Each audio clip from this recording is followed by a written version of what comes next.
जय हिंद, नमस्ते, वेलकम मेरे शहरों सरणियों, आप सभी का स्वागत है हमारे YouTube चैनल पर। और हम आ चुके हैं अभी लाइव एक नए सेशन के साथ में, एक नई क्लास के साथ में। आप सभी के सामने हम लाइव हैं। आज का सेशन हमारा डिटर्मिनेंट्स एक नया टॉपिक शुरू कर रहे हैं, क्योंकि अभी जो क्लासेस है उनका ड्यूरेशन थोड़ा सा ज्यादा है, थोड़ी सी स्पीड थोड़ी सी ज्यादा है, स्पीड थोड़ी सी ज्यादा है, जिससे कि हम टाइमली एक बार कंप्लीट जो रिवीजन है और मोस्टली हाई वेटेज जो टॉपिक है उनका रिवीजन हम अच्छे से कर पाए, है ना। तो मैं चाहूंगा फटाफट से हमारी पूरी आर्मी पूरे जोश के साथ में लाइव आ जाए और फिर हम स्टार्ट करते हैं आज का हमारा बहुत प्यारा सा सेशन। टॉपिक रहेगा हमारा डिटर्मिनेंट्स, जिसका 5 क्वेश्चन पेपर में फंसता है। मैट्रिक्स एंड डिटर्मिनेंट के अप्रोक्सीमेटली 10 क्वेश्चन आया करते हैं, तो मैट्रिक्स का ऑलमोस्ट जो पोर्शन है वो कल की क्लास में तो हमने करवा दिया है। बाकी जो थोड़ा सा पार्ट जो बचा हुआ है वो हम आज के इस सेशन के अंदर फिनिश कर देंगे। ठीक है भाई, तैयार हैं आप लोग? चलो, मैं चाहूंगा एक बार पूरे जोश के साथ में हमारे जो भी सोल्जर्स क्लास में आ चुके हैं, कमेंट में एक बार आप लोग टाइप कर दें, I love my parents, I love my parents, I love my parents. फिर हम स्टार्ट करते हैं आज का हमारा बेहतरीन वाला सेशन। हमारी प्रैक्टिस की जो क्लासेस है वो मैथ्स स्पेशल लक्ष्य 1.0 वाले बैच में चल रही है। अच्छा, हिमांशु सर की क्लास आपने देख ली होगी, है ना।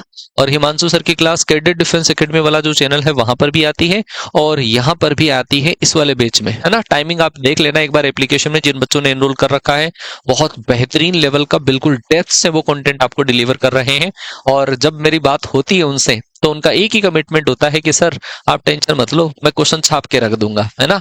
तो आप एक बार उनके साथ में विश्वास दिखाना। एंड जिन बच्चों के साथ, जिन बच्चों ने उनसे स्टडी करी है, वो वास्तव में उनको लगा है कि हाँ, हिमांशु सर का जो कंटेंट है वो बहुत सुपर है एंड जो वे ऑफ एक्सप्लेनेशन है वो बहुत ज्यादा बढ़िया है। ठीक है भाई, चलो जी स्टार्ट करते हैं आज का हमारा सेशन। कल की जो हमारी क्लास थी उस कल की क्लास के अंदर हमने लास्ट में डिस्कस करा था एडजॉइंट के बारे में, है ना। 2 into 2 का डेटा एडजॉइंट कैसे निकालते हैं, 3 into 3 का।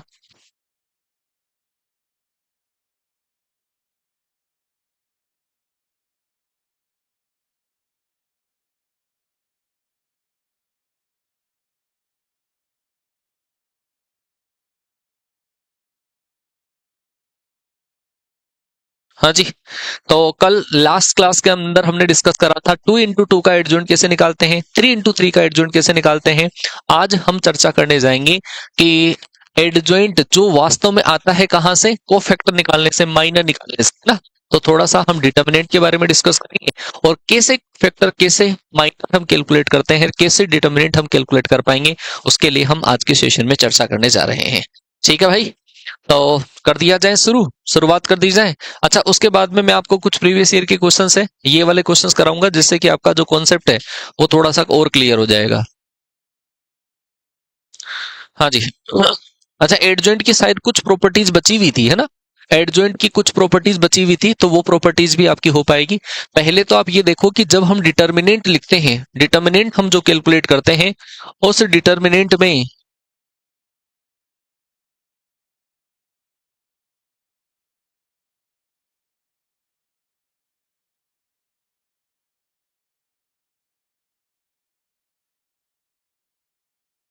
हाँ जी, टॉपिक रहेगा हमारा डिटर्मिनेंट्स, है ना। सारणी के बारे में बात करेंगे। सारणी क्या होता है? ऐसी मैट्रिक्स जिसका वैल्यू कैलकुलेट किया जा सकता है। मैट्रिक्स का तो खैर वैल्यू कैलकुलेट नहीं किया जा सकता, हम मैट्रिक्स के कोरस्पोंडिंग उसको डिटर्मिनेंट में चेंज करते हैं, उस डिटर्मिनेंट का वैल्यू हम कैलकुलेट कर सकते हैं। वो क्या चीज है जरा जैसे समझना। जैसे मान लो कि ये आपके पास एक 2 into 2 का मैट्रिक्स है, यहाँ पे 2 माइनस का 3 4 और 5 लिखा हुआ है, इसका वैल्यू आप कैलकुलेट नहीं कर सकते। अगर आप इसके कोरस्पोंडिंग डिटर्मिनेंट अगर बनाते हो तो डिटर्मिनेंट के लिए हम ऐसा साइन यूज करते हैं, और ऐसा साइन मतलब जैसे ही ब्रैकेट का साइन हमने चेंज किया हम इसका वैल्यू कैलकुलेट कर सकते हैं। इसका वैल्यू कैलकुलेट करेंगे, ये इधर मल्टीप्लाई माइनस ये इधर मल्टीप्लाई, तो आएगा 5 2 जा 10 माइनस का 12 आ जाएगा। जब हम इसको सोल्व करेंगे तो हमारे पास वैल्यू आ जाएगा 2 into 2 आ जाएगा। ऐसे ही हमारे पास 3 into 3 का जो डिटर्मिनेंट होता है उसका वैल्यू हम कैलकुलेट कर सकते हैं। मैट्रिक्स और डिटर्मिनेंट में थोड़ा सा फर्क होता है, मैट्रिक्स एंड डिटर्मिनेंट इन दोनों में थोड़ा सा फर्क होता है, और वो फर्क ये होता है कि जैसे इसका जो वैल्यू है, मैट्रिक्स का कोई भी वैल्यू नहीं होता है ना, कोई भी वैल्यू नहीं होता है। आपको पूछा जाता है व्हाट इज डिटर्मिनेंट, और ये क्वेश्चन प्रीवियस ईयर भी रखा है, स्टेटमेंट टाइप पे क्वेश्चन आ रखा है कि डिटर्मिनेंट क्या है। कोई भी मैट्रिक्स जो स्क्वायर मैट्रिक्स है उसके कोरस्पॉन्डिंग एक सिंगल वैल्यू को हम बोलते हैं डिटर्मिनेंट बोलते हैं। तो भाई डिटर्मिनेंट का वैल्यू हम कैलकुलेट कर सकते हैं, मैट्रिक्स का हम वैल्यू कैलकुलेट नहीं कर सकते। मैट्रिक्स जो हमारे पास होती है वो स्क्वायर हो सकती है या रेक्टेंगुलर हो सकती है, बट जो डिटर्मिनेंट है वो हमेशा हमारे पास कौन सी होगी, वो हमेशा हमारे पास स्क्वायर मैट्रिक्स ही होगी। स्क्वायर मैट्रिक्स के कोरस्पॉन्डिंग डिटर्मिनेंट का वैल्यू कैलकुलेट किया जा सकता है, अदरवाइज हम नहीं कर सकते। जैसे मैट्रिक्स में अगर हम कॉमन लेते हैं, कोई भी एलिमेंट को कॉमन लेते हैं, जैसे ये 2 4 6 8 है, तो इस पूरी मैट्रिक्स में से कॉमन लिया जाता है। मैट्रिक्स में अगर हम कॉमन लेते हैं कोई एलिमेंट को, जैसे 2 मैंने कॉमन लिया, तो वो इसके हर एलिमेंट में से लिया जाएगा, 1 2 3 4 ऐसे ऐसे कॉमन लिया जाएगा। जबकि यदि हम डिटर्मिनेंट में से कोई एलिमेंट कॉमन लेते हैं तो वो या तो रो में से या फिर कॉलम में से कॉमन लिया जाएगा। सेम जैसे मान लो कि यहाँ पर डिटर्मिनेंट होती जिसमें 2 4 6 8 होता, तो अगर हम इसमें से 2 कॉमन लेते तो या तो कोई रो में से या फिर कॉलम में से, ये 1 2 ये 6 और 8। सेम इसमें से हम 2 अगर कॉमन लेते तो 2 इंटू 2 ये 1 2 ये 3 और ये 4, ये हमारे पास क्या आ जाता है, डिटर्मिनेंट आ जाता। आगे क्या बात समझ में? अरे कॉनिक सेक्शन बाद में पढ़ाएंगे बेटा पहले ये वाला पढ़ लो आप तो ये मैट्रिक्स एंड डिटर्मिनेंट में थोड़ा सा फर्क है। एंड डिटर्मिनेंट की जो वैल्यू हम कैलकुलेट करते हैं, आगे चलकर हम एक रूल पढ़ेंगे और उसको हम बोलेंगे सारोस रूल। लेकिन उससे पहले मैं आपको थोड़ी सी चीज सिखा दूं कि माइनर एंड कोफैक्टर क्या है। माइनर एंड कोफैक्टर, क्योंकि इसी से हमारे पास एडजॉइंट वाली जो मैट्रिक्स है वो बनना स्टार्ट होगी। माइनर एंड कोफैक्टर क्या है, जैसे मान लो कि ये हमारे पास कोई भी डिटर्मिनेंट है, इस टाइप का डिटर्मिनेंट है, a11 है, a12 है, a13 है, और यहाँ पर है हमारे पास a21 है, a22 है, a23 है, और यहाँ पर हमारे पास है a31 a32 और a33 है। ये हमारे पास एक डिटर्मिनेंट है जी, ठीक है, ये डिटर्मिनेंट है। आपको इस डिटर्मिनेंट के हर एक एलिमेंट का माइनर अगर निकालना है तो वो माइनर क्या है, जैसे मान लो कि ये एलिमेंट है, इस एलिमेंट का अगर आपको माइनर निकालना है तो उसको हम रिप्रेजेंट करेंगे कैपिटल M11 से। और जिस एलिमेंट का आपको माइनर निकालना है वो जिस रो जिस कॉलम में है आप उनको छोड़ दीजिए। ये वाली रो गई, ये वाला कॉलम गया, तो क्या आ जाएगा हमारे पास a22 आ जाएगा, a23 आ जाएगा, फिर आ जाएगा a32 आ जाएगा और a33 आ जाएगा। क्लियर हो गया? आप इस डिटर्मिनेंट का वैल्यू निकाल दो 2 इंटू 2 का। जब आप इसका वैल्यू निकालते हो तो आ जाएगा a22 इंटू a33 माइनस का a23 और इंटू आ जाएगा a32 आ जाएगा। ठीक है, कोई भी एलिमेंट का हम माइनर निकाल सकते हैं, कोई भी एलिमेंट का माइनर निकाला जा सकता है। जैसे मान लो कि इस एलिमेंट का माइनर हमें निकालना है तो वो क्या हो जाएगा, M23 हो जाएगा। इस एलिमेंट का माइनर निकालने के लिए ये वाली रो ये वाला कॉलम गायब, और ये हमारे पास आ जाएगा a11 आ जाएगा, a12 हमारे पास आ जाएगा, यहां से a31 हमारे पास आ जाएगा, a32 आ जाएगा। आगे क्या बात समझ में? अगर हम इस एलिमेंट का माइनर कैलकुलेट करना चाहें, इस एलिमेंट का माइनर कैलकुलेट करना चाहें, जिसका भी माइनर कैलकुलेट करना हो वो जिस रो जिस कॉलम में है आप उनको छोड़ दो। ये वाली रो हमारे पास गई, ये हमारे पास कॉलम गया, ये डिटर्मिनेंट हमारे पास बची 1 2 3 4, ये एलिमेंट बचे, इसका वैल्यू निकाल लो, वही हमारे पास हो जाएगा माइनर। a11 a32 माइनस का a12 और a31 हो जाएगा। ठीक है, a31 हो जाएगा। अगली बात समझ में? इस तरीके से हम माइनर कैलकुलेट करते हैं। ठीक है भाई, माइनर कैलकुलेट करते हैं। अगर हमें कोफैक्टर कैलकुलेट करना हो, कोफैक्टर अगर हमें कैलकुलेट करना हो, कोफैक्टर का मतलब होता है सहखंड, कोफैक्टर का मतलब होता है सहखंड। ठीक है, अगर सहखंड हम कैलकुलेट करें किसी भी एलिमेंट का कोफैक्टर अगर हमें कोफैक्टर निकालना हो तो कोफैक्टर में माइनर में थोड़ा सा फर्क होता है। कोफैक्टर माइनर को तो हम MIJ से रिप्रेजेंट करते हैं, M11 से रिप्रेजेंट करते हैं, जबकि कोफैक्टर को हम AIJ से रिप्रेजेंट करते हैं। AIJ भी कई बार लिख दिया जाता है, CIJ भी कई बार लिख दिया जाता है, FIJ भी कई बार लिख दिया जाता है।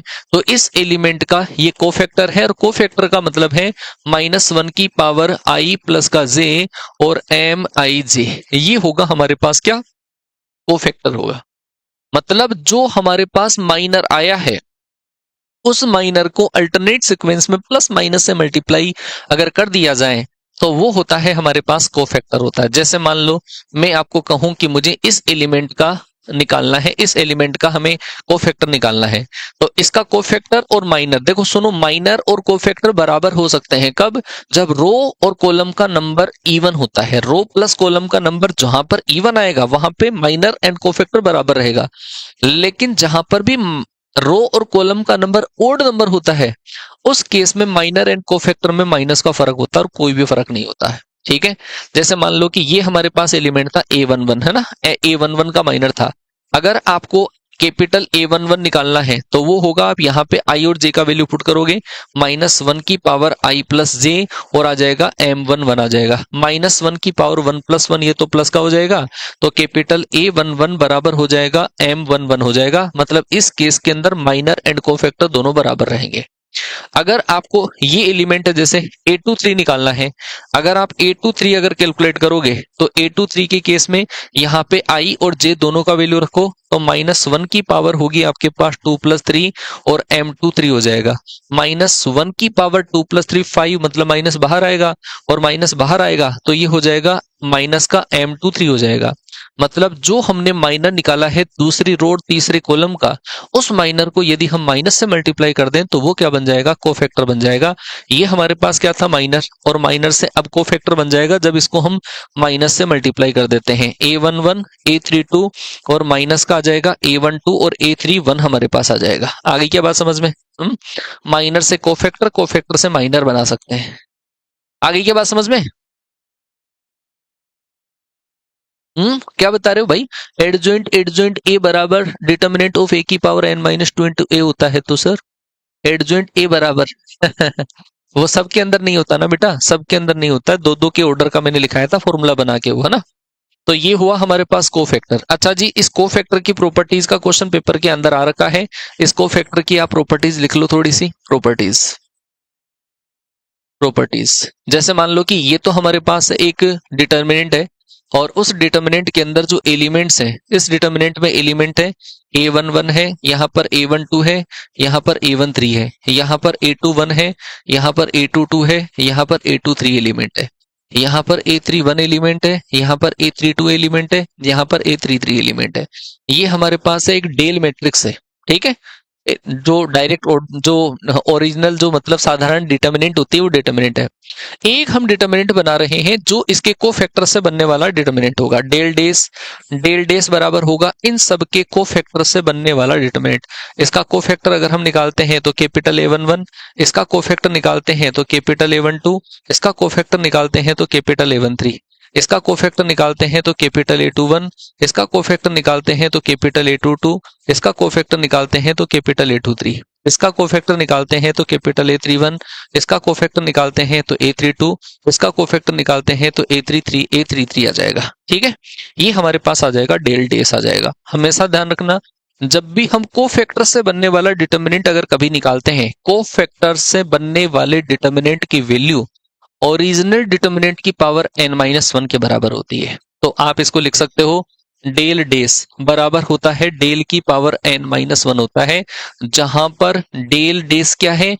डेल डेस है कोफैक्टर से बनने वाला डिटर्मिनेंट। लिख लो भाई, कोफैक्टर से बनने वाला डिटर्मिनेंट।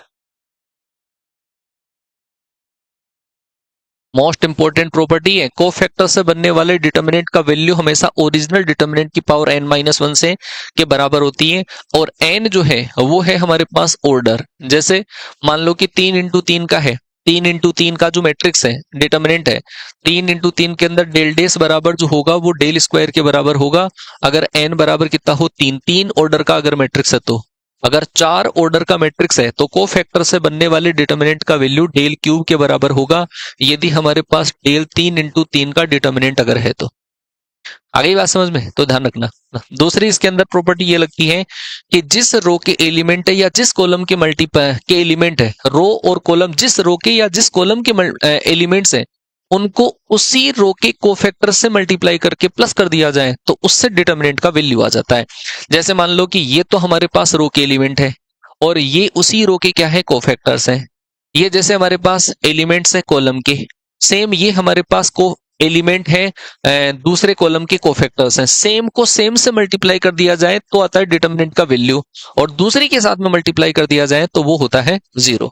जैसे मान लो कि हमारे पास A11 है, A11 है, A12 है और A13 है। ये है हमारे पास पहली वाली रो के एलिमेंट्स हैं। इनको इसके कोरस्पॉन्डिंग कोफैक्टर से मल्टीप्लाई कर दिया जाए, कोरस्पॉन्डिंग कोफैक्टर से मल्टीप्लाई कर दिया जाए, कोरस्पॉन्डिंग कोफैक्टर से मल्टीप्लाई कर दिया जाए, और मल्टीप्लाई करके जैसे ही इनको प्लस करेंगे तो वो आएगा हमारे पास डिटर्मिनेंट की वैल्यू के बराबर आएगा, डेल के बराबर आ जाएगा। जैसे मान लो कि मैं कॉलम उठाऊं, दूसरा वाला कॉलम उठा लिया मैंने, A12 उठा लिया, हमने उठा लिया A22 उठा लिया, या फिर हमने A23 कर दिया, ठीक है। ये वाला कॉलम हमने उठा लिया, A23 A32 है, ठीक है।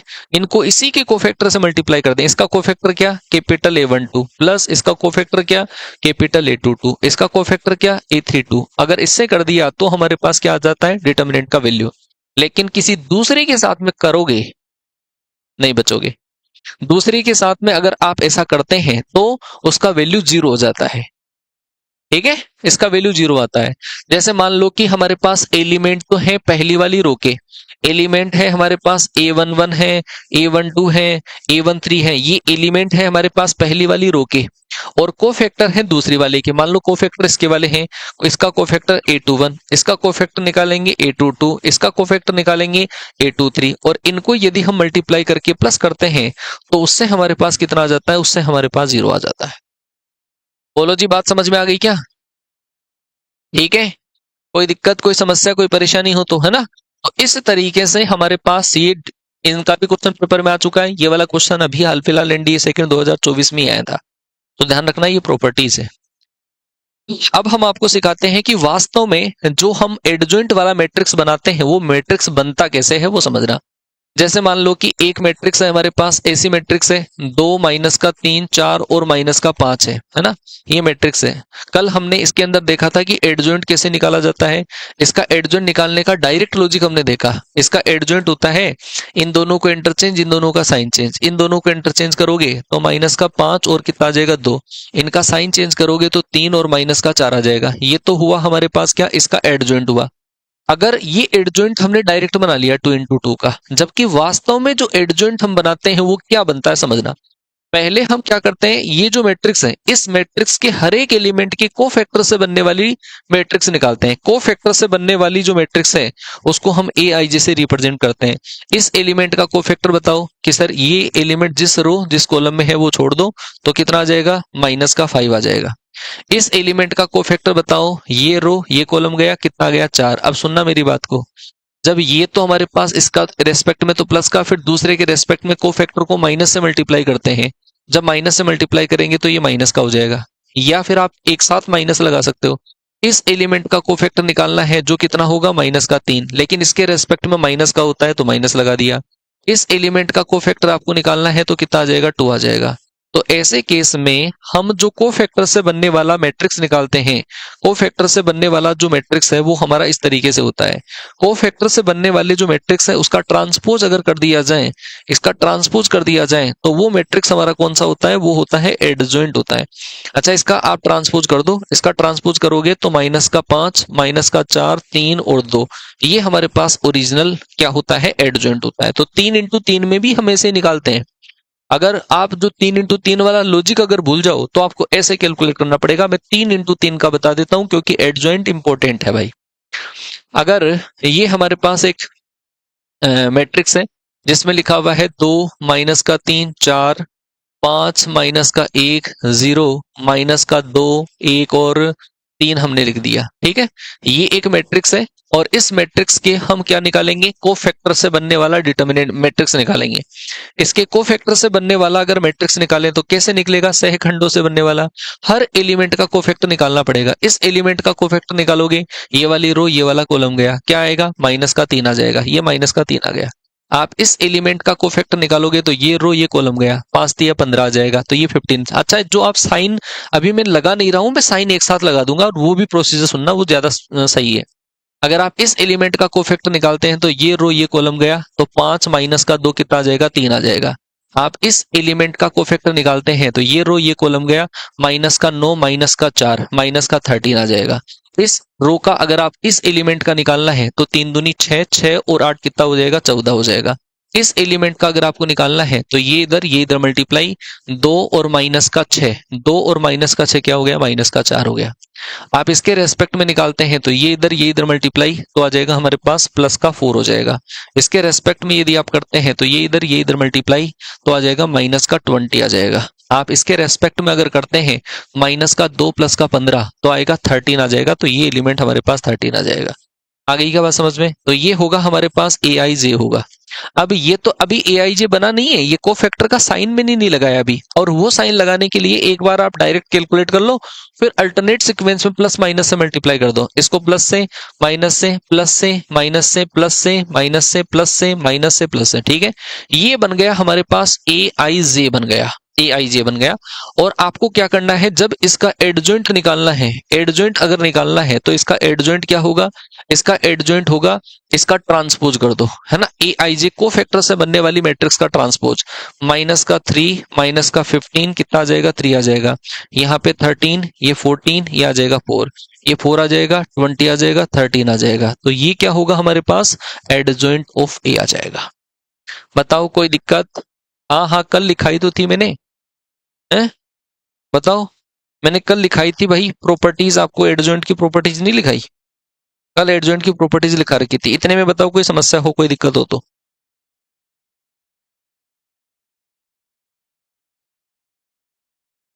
हम्म, बोलो। कल लिखाई तो थी, ये वाला नहीं आया समझ में?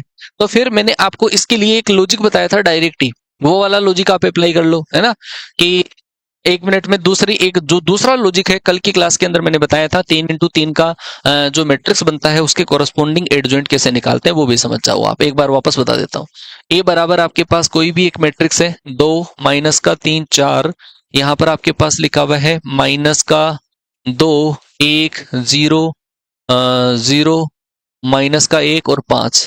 ये मान लो कि आपके पास एक मैट्रिक्स है और आपको ये बोला गया है कि इस मैट्रिक्स का एडजॉइंट निकालो। इस मैट्रिक्स का एडजॉइंट हमें निकालना है। एडजॉइंट इंपॉर्टेंट है भाई, है ना। अगर आपको इस मैट्रिक्स का एडजॉइंट निकालना है तो वो एडजॉइंट हमारा इस तरीके से आएगा। एडजॉइंट निकालने के लिए ये जो पूरी मैट्रिक्स दे रखी है, 2 माइनस का 3 और 4, ये है माइनस का 2 1 और 0, ये है 0 माइनस का 1 और 5 है। आपको क्या करना है, शुरू की जो 2 रो है उसको नीचे रिपीट करना है, शुरू के 2 कॉलम को साइड में रिपीट करना है। तो ये आ जाएगा 2 माइनस का 3 4 माइनस का 2 1 और 0, यहाँ पे आएगा 2 माइनस का 2 0 2 माइनस का 2, यहाँ पे आ जाएगा माइनस का 3 1 माइनस 1 माइनस का 3 और 1 आ जाएगा। ऐसे केस में हमारे पास पहले वाली जो रो है वो गायब हो गई और पहले वाला जो कॉलम है आप इनको तो भूल जाओ, है ना। इनको आपको यूज नहीं करना है। अगर आप इनको यूज नहीं करोगे तो देखो ऐसे मल्टीप्लाई कर दो, इसको इधर मल्टीप्लाई, इसको इधर मल्टीप्लाई, तो आएगा कितना हमारे पास, आएगा हमारे पास 5 आ जाएगा, ठीक है। आप इसको इधर मल्टीप्लाई करो, इसको इधर मल्टीप्लाई करो, कितना आएगा, 10 आएगा। आप इधर कैसे जा रहे हो, रो वाइज, आपको लिखना है कॉलम वाइज। तो ये हमारे पास कितना आ जाएगा, 10। इसको इधर मल्टीप्लाई करो, इसको इधर मल्टीप्लाई करो, कितना आ जाएगा, 2 आ जाएगा। इस तरीके से इनको लिखा जाएगा। आप इसको इधर मल्टीप्लाई करो, इसको इधर मल्टीप्लाई करो, माइनस का 4 प्लस का 15 कितना आ जाएगा, 11। तो ये आ जाएगा हमारे पास 11 आ जाएगा। आप इधर मल्टीप्लाई करो, इधर मल्टीप्लाई करो तो आ जाएगा 10 आ जाएगा, ये 10। इसको इधर मल्टीप्लाई करोगे, इसको इधर मल्टीप्लाई करोगे, आएगा प्लस का 2 आ जाएगा, ठीक है। ऐसे ऐसे आपको बनाना है। इसको इधर मल्टीप्लाई करोगे तो माइनस का 4 आएगा, माइनस का 4। इसको इधर मल्टीप्लाई करोगे तो आएगा माइनस का 8 आ जाएगा। इसको इधर मल्टीप्लाई करोगे तो 2 माइनस 6 माइनस का 4 आ जाएगा। तो इस तरीके से हम ये वाली मैट्रिक्स बना देंगे जो क्या है, एडजॉइंट ऑफ ए है। हाँ जी, सारूस रूल, अरे भाई सारूस रूल से थोड़ी निकलती है। सारूस रूल से डिटरमिनेंट का वैल्यू कैलकुलेट किया जाता है, ध्यान रखना, ठीक है ना। सारूस रूल से वैल्यू कैलकुलेट किया जाता है।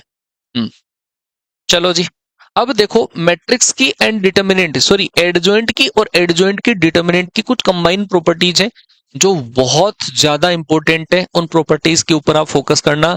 साथ में लिखा रहा हूं मैं दोनों की प्रॉपर्टीज, एडजॉइंट की प्रॉपर्टीज, है ना।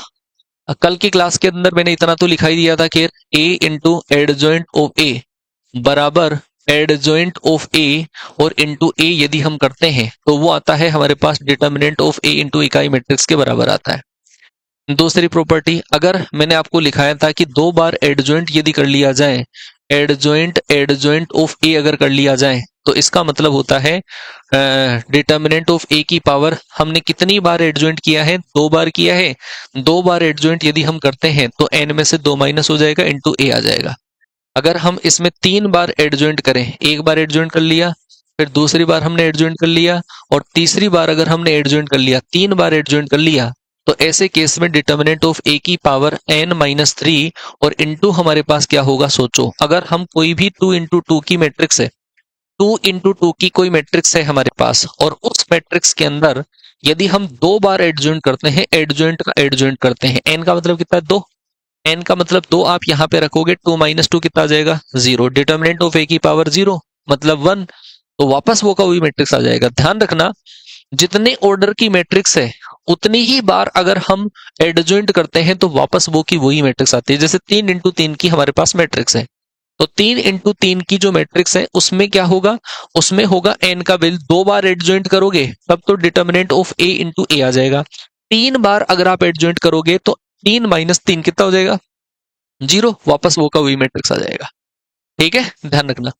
चलो प्रॉपर्टी नंबर है हमारे पास थर्ड, अगर ऐसा हो हमारे पास एडजॉइंट ऑफ लेमडा इंटू ए है, एडजॉइंट ऑफ लेमडा ए है, तो ऐसे केस में ध्यान रखना अगर आप इस कांस्टेंट को आप यहां से बाहर निकालते हैं, कांस्टेंट को बाहर निकालते हैं, इस मैट्रिक्स का ऑर्डर है n क्रॉस n का, इस कांस्टेंट को बाहर निकालोगे तो लेमडा की पावर n माइनस 1 और इनटू हमारे पास एडजॉइंट ऑफ ए हो जाएगा। लेमडा की power n minus 1 into adjoint of A आ जाएगा। अगर आपके पास कहीं पर भी ऐसा हो कि कोई 2 मैट्रिक्स का या 3 मैट्रिक्स का अगर मल्टीप्लाई हो और फिर एडजॉइंट निकालना हो, 2 मैट्रिक्स का मल्टीप्लाई फिर एडजॉइंट निकालना हो, तो ऐसे केस में होता है एडजॉइंट ऑफ बी और इनटू होगा हमारे पास एडजॉइंट ऑफ ए होगा। ठीक है, अगर 3 मैट्रिक्स भी हमारे पास ऐसी हो जो कि प्रोडक्ट में है, ए बी सी 3 मैट्रिक्स है, मल्टीप्लाई में है, फिर एडजॉइंट करना है, तो आप एडजॉइंट करोगे पीछे की तरफ से, adjoint of C, adjoint of B और एडजॉइंट ऑफ ए करोगे। ठीक है, पीछे की तरफ से एडजॉइंट होता है। अगर कोई भी मैट्रिक्स की पावर हमारे पास, कोई भी मैट्रिक्स का हमारे पास है ट्रांसपोज है, कोई भी मैट्रिक्स का ट्रांसपोज है और फिर उसका एडजॉइंट यदि हमें करना है, तो ऐसे केस में आप उसका एडजॉइंट करके उसका ट्रांसपोज कर सकते हो, ये कर सकते हो। प्रॉपर्टी नंबर 6 है, अगर कोई भी मैट्रिक्स की कितनी भी पावर अगर लगी हुई है और फिर उसका एडजॉइंट अगर करना है तो आप बाद में उसका पावर लगा सकते हो, एडजॉइंट ऑफ ए की पावर m कर सकते हो। ठीक है, प्रॉपर्टी नंबर 7, अगर ए हमारे पास सिमेट्रिक मैट्रिक्स है, ए अगर सिमेट्रिक मैट्रिक्स है तो उसका एडजॉइंट यदि आप करते हो तो वो भी हमारे पास क्या रहेगा, सिमेट्रिक मैट्रिक्स रहेगा। अगर ए हमारे पास एक डायगोनल मैट्रिक्स है, डायगोनल मैट्रिक्स है, तो ऐसे केस में उसका एडजॉइंट यदि आप करते हो तो वो भी हमारे पास क्या आ जाएगा, डायगोनल ही आएगा। अगर ए हमारे पास कोई ट्रायंगुलर मैट्रिक्स है, त्रिभुजाकार मैट्रिक्स है, तो उस केस में अगर हम उसका एडजॉइंट करते हैं तो वो भी हमारे पास कौन सा होगा, वो भी हमारे पास ट्रायंगुलर मैट्रिक्स ही होगा, त्रिभुजाकार मैट्रिक्स ही होगा। ठीक है, क्या आ गई क्या बात समझ में? अभी डिटर्मिनेंट वाली प्रॉपर्टी बची हुई है भाई, है ना, डिटर्मिनेंट वाली प्रॉपर्टी बची हुई है, मैं डिटर्मिनेंट की प्रॉपर्टी लिखा के वो प्रॉपर्टी लिखाऊंगा। ये केवल एडजॉइंट की प्रॉपर्टी है और एडजॉइंट की प्रॉपर्टी को अभी मैं मिक्स करूंगा बहुत ही शानदार लेवल के क्वेश्चंस के साथ में, क्योंकि प्रीवियस ईयर में आप देखो, प्रीवियस ईयर में इसके क्वेश्चन देखो, एडजॉइंट एडजॉइंट है, देखो ये देखो एडजॉइंट एडजॉइंट, देख रहे हो? तो ये जो प्रॉपर्टीज है इनके क्वेश्चंस हम करने जाएंगे, क्योंकि अगर इन प्रॉपर्टीज को आप नहीं करोगे ना तो भाई प्रॉपर्टीज को ध्यान से समझना बहुत जरूरी है, अगर इन प्रॉपर्टीज के बिना कुछ भी नहीं है भाई। ठीक है, तो पहले मैं आपको लिखाऊंगा प्रॉपर्टीज ऑफ डिटर्मिनेंट। ये प्रॉपर्टीज टॉपिक के अंदर पूरे में प्रॉपर्टीज ही इंपॉर्टेंट है, प्रॉपर्टीज ऑफ डिटर्मिनेंट, डिटर्मिनेंट है ना, सारणिक की हम प्रॉपर्टीज देखेंगे, सारणिक की प्रॉपर्टीज क्या है। सबसे पहली बात तो है कि डिटर्मिनेंट ऑफ ए जो है वो हमारा एग्जिस्ट तभी करेगा जब ए हमारे पास स्क्वायर मैट्रिक्स हो। ए अगर स्क्वायर मैट्रिक्स है, वर्गाकार मैट्रिक्स होगा, तो ही उसका जो डिटर्मिनेंट है वो एग्जिस्ट करेगा, अदरवाइज उसका डिटर्मिनेंट एग्जिस्ट नहीं करेगा। आ गई बात समझ में। दूसरा, अगर ए हमारे पास कोई मैट्रिक्स है ना, कोई दो मैट्रिक्स या तीन मैट्रिक्स अगर मल्टीप्लाई में है और उनका यदि हमें डिटर्मिनेंट निकालना है, दो तीन मैट्रिक्स मल्टीप्लाई में है और क्या है, हाँ ओनली मैथ्स का ही है बेटा प्रैक्टिस बेस, ठीक है, लक्ष्य 1.0। तीन मैट्रिक्स मल्टीप्लाई में है और फिर उसका यदि हमें डिटर्मिनेंट निकालना है तो वो होगा determinant of A, determinant of B और डिटर्मिनेंट ऑफ सी होगा। आई क्या बात समझ में। A into B into C का डिटर्मिनेंट अगर आपको निकालना है तो सबका अलग अलग आपको डिटर्मिनेंट निकालना पड़ेगा। Determinant of A, determinant of B, determinant of C आएगा। प्रॉपर्टी नंबर है हमारे पास थर्ड, अगर कोई भी मैट्रिक्स की कितनी भी पावर है और उसके बाद में उसका डिटर्मिनेंट निकालना है तो आप कर सकते हो पहले डिटर्मिनेंट निकालकर फिर पावर एम कर सकते हो। प्रॉपर्टी नंबर है हमारे पास 4, कोई भी कांस्टेंट से मैट्रिक्स को मल्टीप्लाई कर दिया और फिर आपको डिटर्मिनेंट निकालना है, जहां पर इस मैट्रिक्स का ऑर्डर है n क्रॉस n का, तो इस कांस्टेंट को यदि आप बाहर निकालना चाहोगे तो कांस्टेंट की पावर n बाहर आएगी और इनटू डिटर्मिनेंट ऑफ a हो जाएगा। आ गई क्या बात समझ में। जब भी कोई मैट्रिक्स को किसी कांस्टेंट से मल्टीप्लाई करते हैं और मल्टीप्लाई करने के बाद में डिटर्मिनेंट करते हैं तो उसमें से n पावर बाहर आती है। अभी थोड़ी देर पहले मैंने क्या बोला था कि n-1 पावर बाहर आती है, वो किस में से आती है, वो एडजॉइंट में से आती है, ध्यान रखना वो एडजॉइंट में से आती है। प्रॉपर्टी नंबर है हमारे पास 5, अगर ऐसा हो हमारे पास कि कोई भी जो मैट्रिक्स है डायगोनल मैट्रिक्स है, अगर ए हमारे पास डायगोनल मैट्रिक्स है, विकर्ण मैट्रिक्स है और विकर्ण मैट्रिक्स के अवयव है हमारे पास ए, बी और सी है, ऐसा है, और अगर हमें इसका डिटर्मिनेंट करना हो तो इसके जो विकर्ण के जो अवयव हैं उनको हम मल्टीप्लाई कर देंगे डायरेक्ट, ए इंटू बी इंटू सी कर देंगे। कोई विकर्ण मैट्रिक्स का कोरस्पोंडिंग डिटर्मिनेंट अगर आपको निकालना है तो उसके विकर्ण के सारे एलिमेंट्स को हम मल्टीप्लाई कर देंगे, तो वो क्या आ जाएगा, वो हमारे पास उस मैट्रिक्स का डिटर्मिनेंट का वैल्यू आ जाएगा। अब इसी के अंदर एडजॉइंट घुसाते हैं। देखो, अगर आपके पास ऐसा कहीं पर आ जाए कि कोई मैट्रिक्स है, ऐसा है, एडजॉइंट ए का डिटर्मिनेंट है, किसी मैट्रिक्स का हमने एडजॉइंट कर लिया और एडजॉइंट करने के बाद में उसका डिटर्मिनेंट यदि हम कर रहे हैं तो वो किसके बराबर होगा, वो होगा डिटर्मिनेंट ऑफ ए की पावर n-1 के बराबर होगा।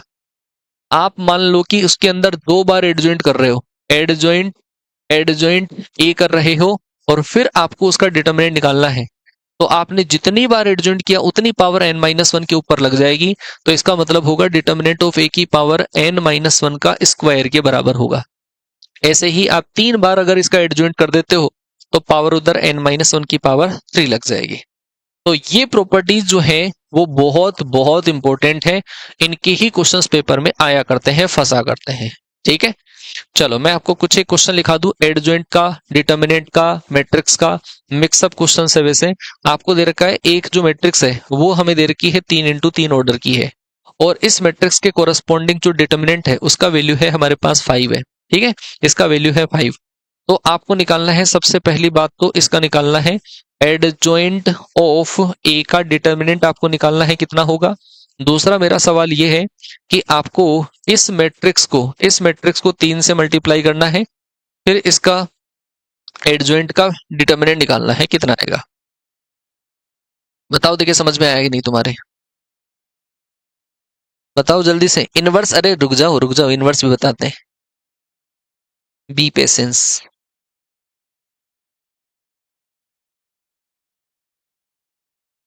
हाँ जी बताओ। एडजॉइंट ए का डिटर्मिनेंट अगर आपको निकालना है तो भाई मैंने लिखा दिया है यहाँ पे, एडजॉइंट ए का डिटर्मिनेंट होगा डिटर्मिनेंट ऑफ ए की पावर n-1 के बराबर होगा। यहाँ पर n का वैल्यू कितना है, 2 पुट करोगे तो डिटर्मिनेंट ऑफ ए का वैल्यू कितना है 5, 5 की पावर 3 माइनस ए कितना आ जाएगा 2, 5 की पावर 2 कितना आ जाएगा 25 आ जाएगा। आपको एडजॉइंट ऑफ 3a निकालना है। एडजॉइंट ऑफ 3a निकालोगे तो पहले तो आप 3 को यहाँ पे बाहर निकालोगे, 3 को बाहर निकालोगे तो ये आ जाएगा 3 की पावर कितनी बाहर आएगी, एडजॉइंट में से किसी कांस्टेंट को बाहर निकालते हो तो उसकी पावर n-1 बन के बाहर आती है। n-1 बाहर आएगी तो n का मतलब कितना है 3, मतलब 3 माइनस 1 2 बाहर आएगा, तो 3 की पावर 2 और इंटू एडजॉइंट ऑफ ए आ जाएगा।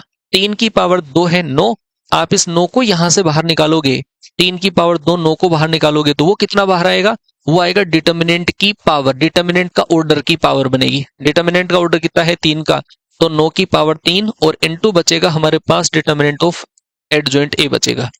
एडजॉइंट ए का वैल्यू क्या है, डिटर्मिनेंट ऑफ ए की पावर n-1 के बराबर है, तो ये आ जाएगा 9 की पावर 3, ये होगा डिटर्मिनेंट ऑफ ए की पावर n-1।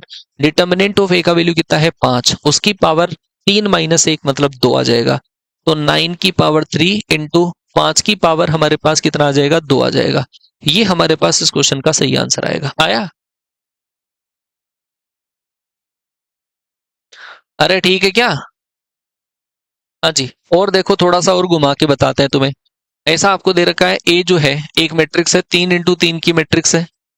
ए एक 3 इंटू 3 का हमारे पास एक मैट्रिक्स है, और बी जो है वो भी हमारे पास 3 इंटू 3 का एक मैट्रिक्स है।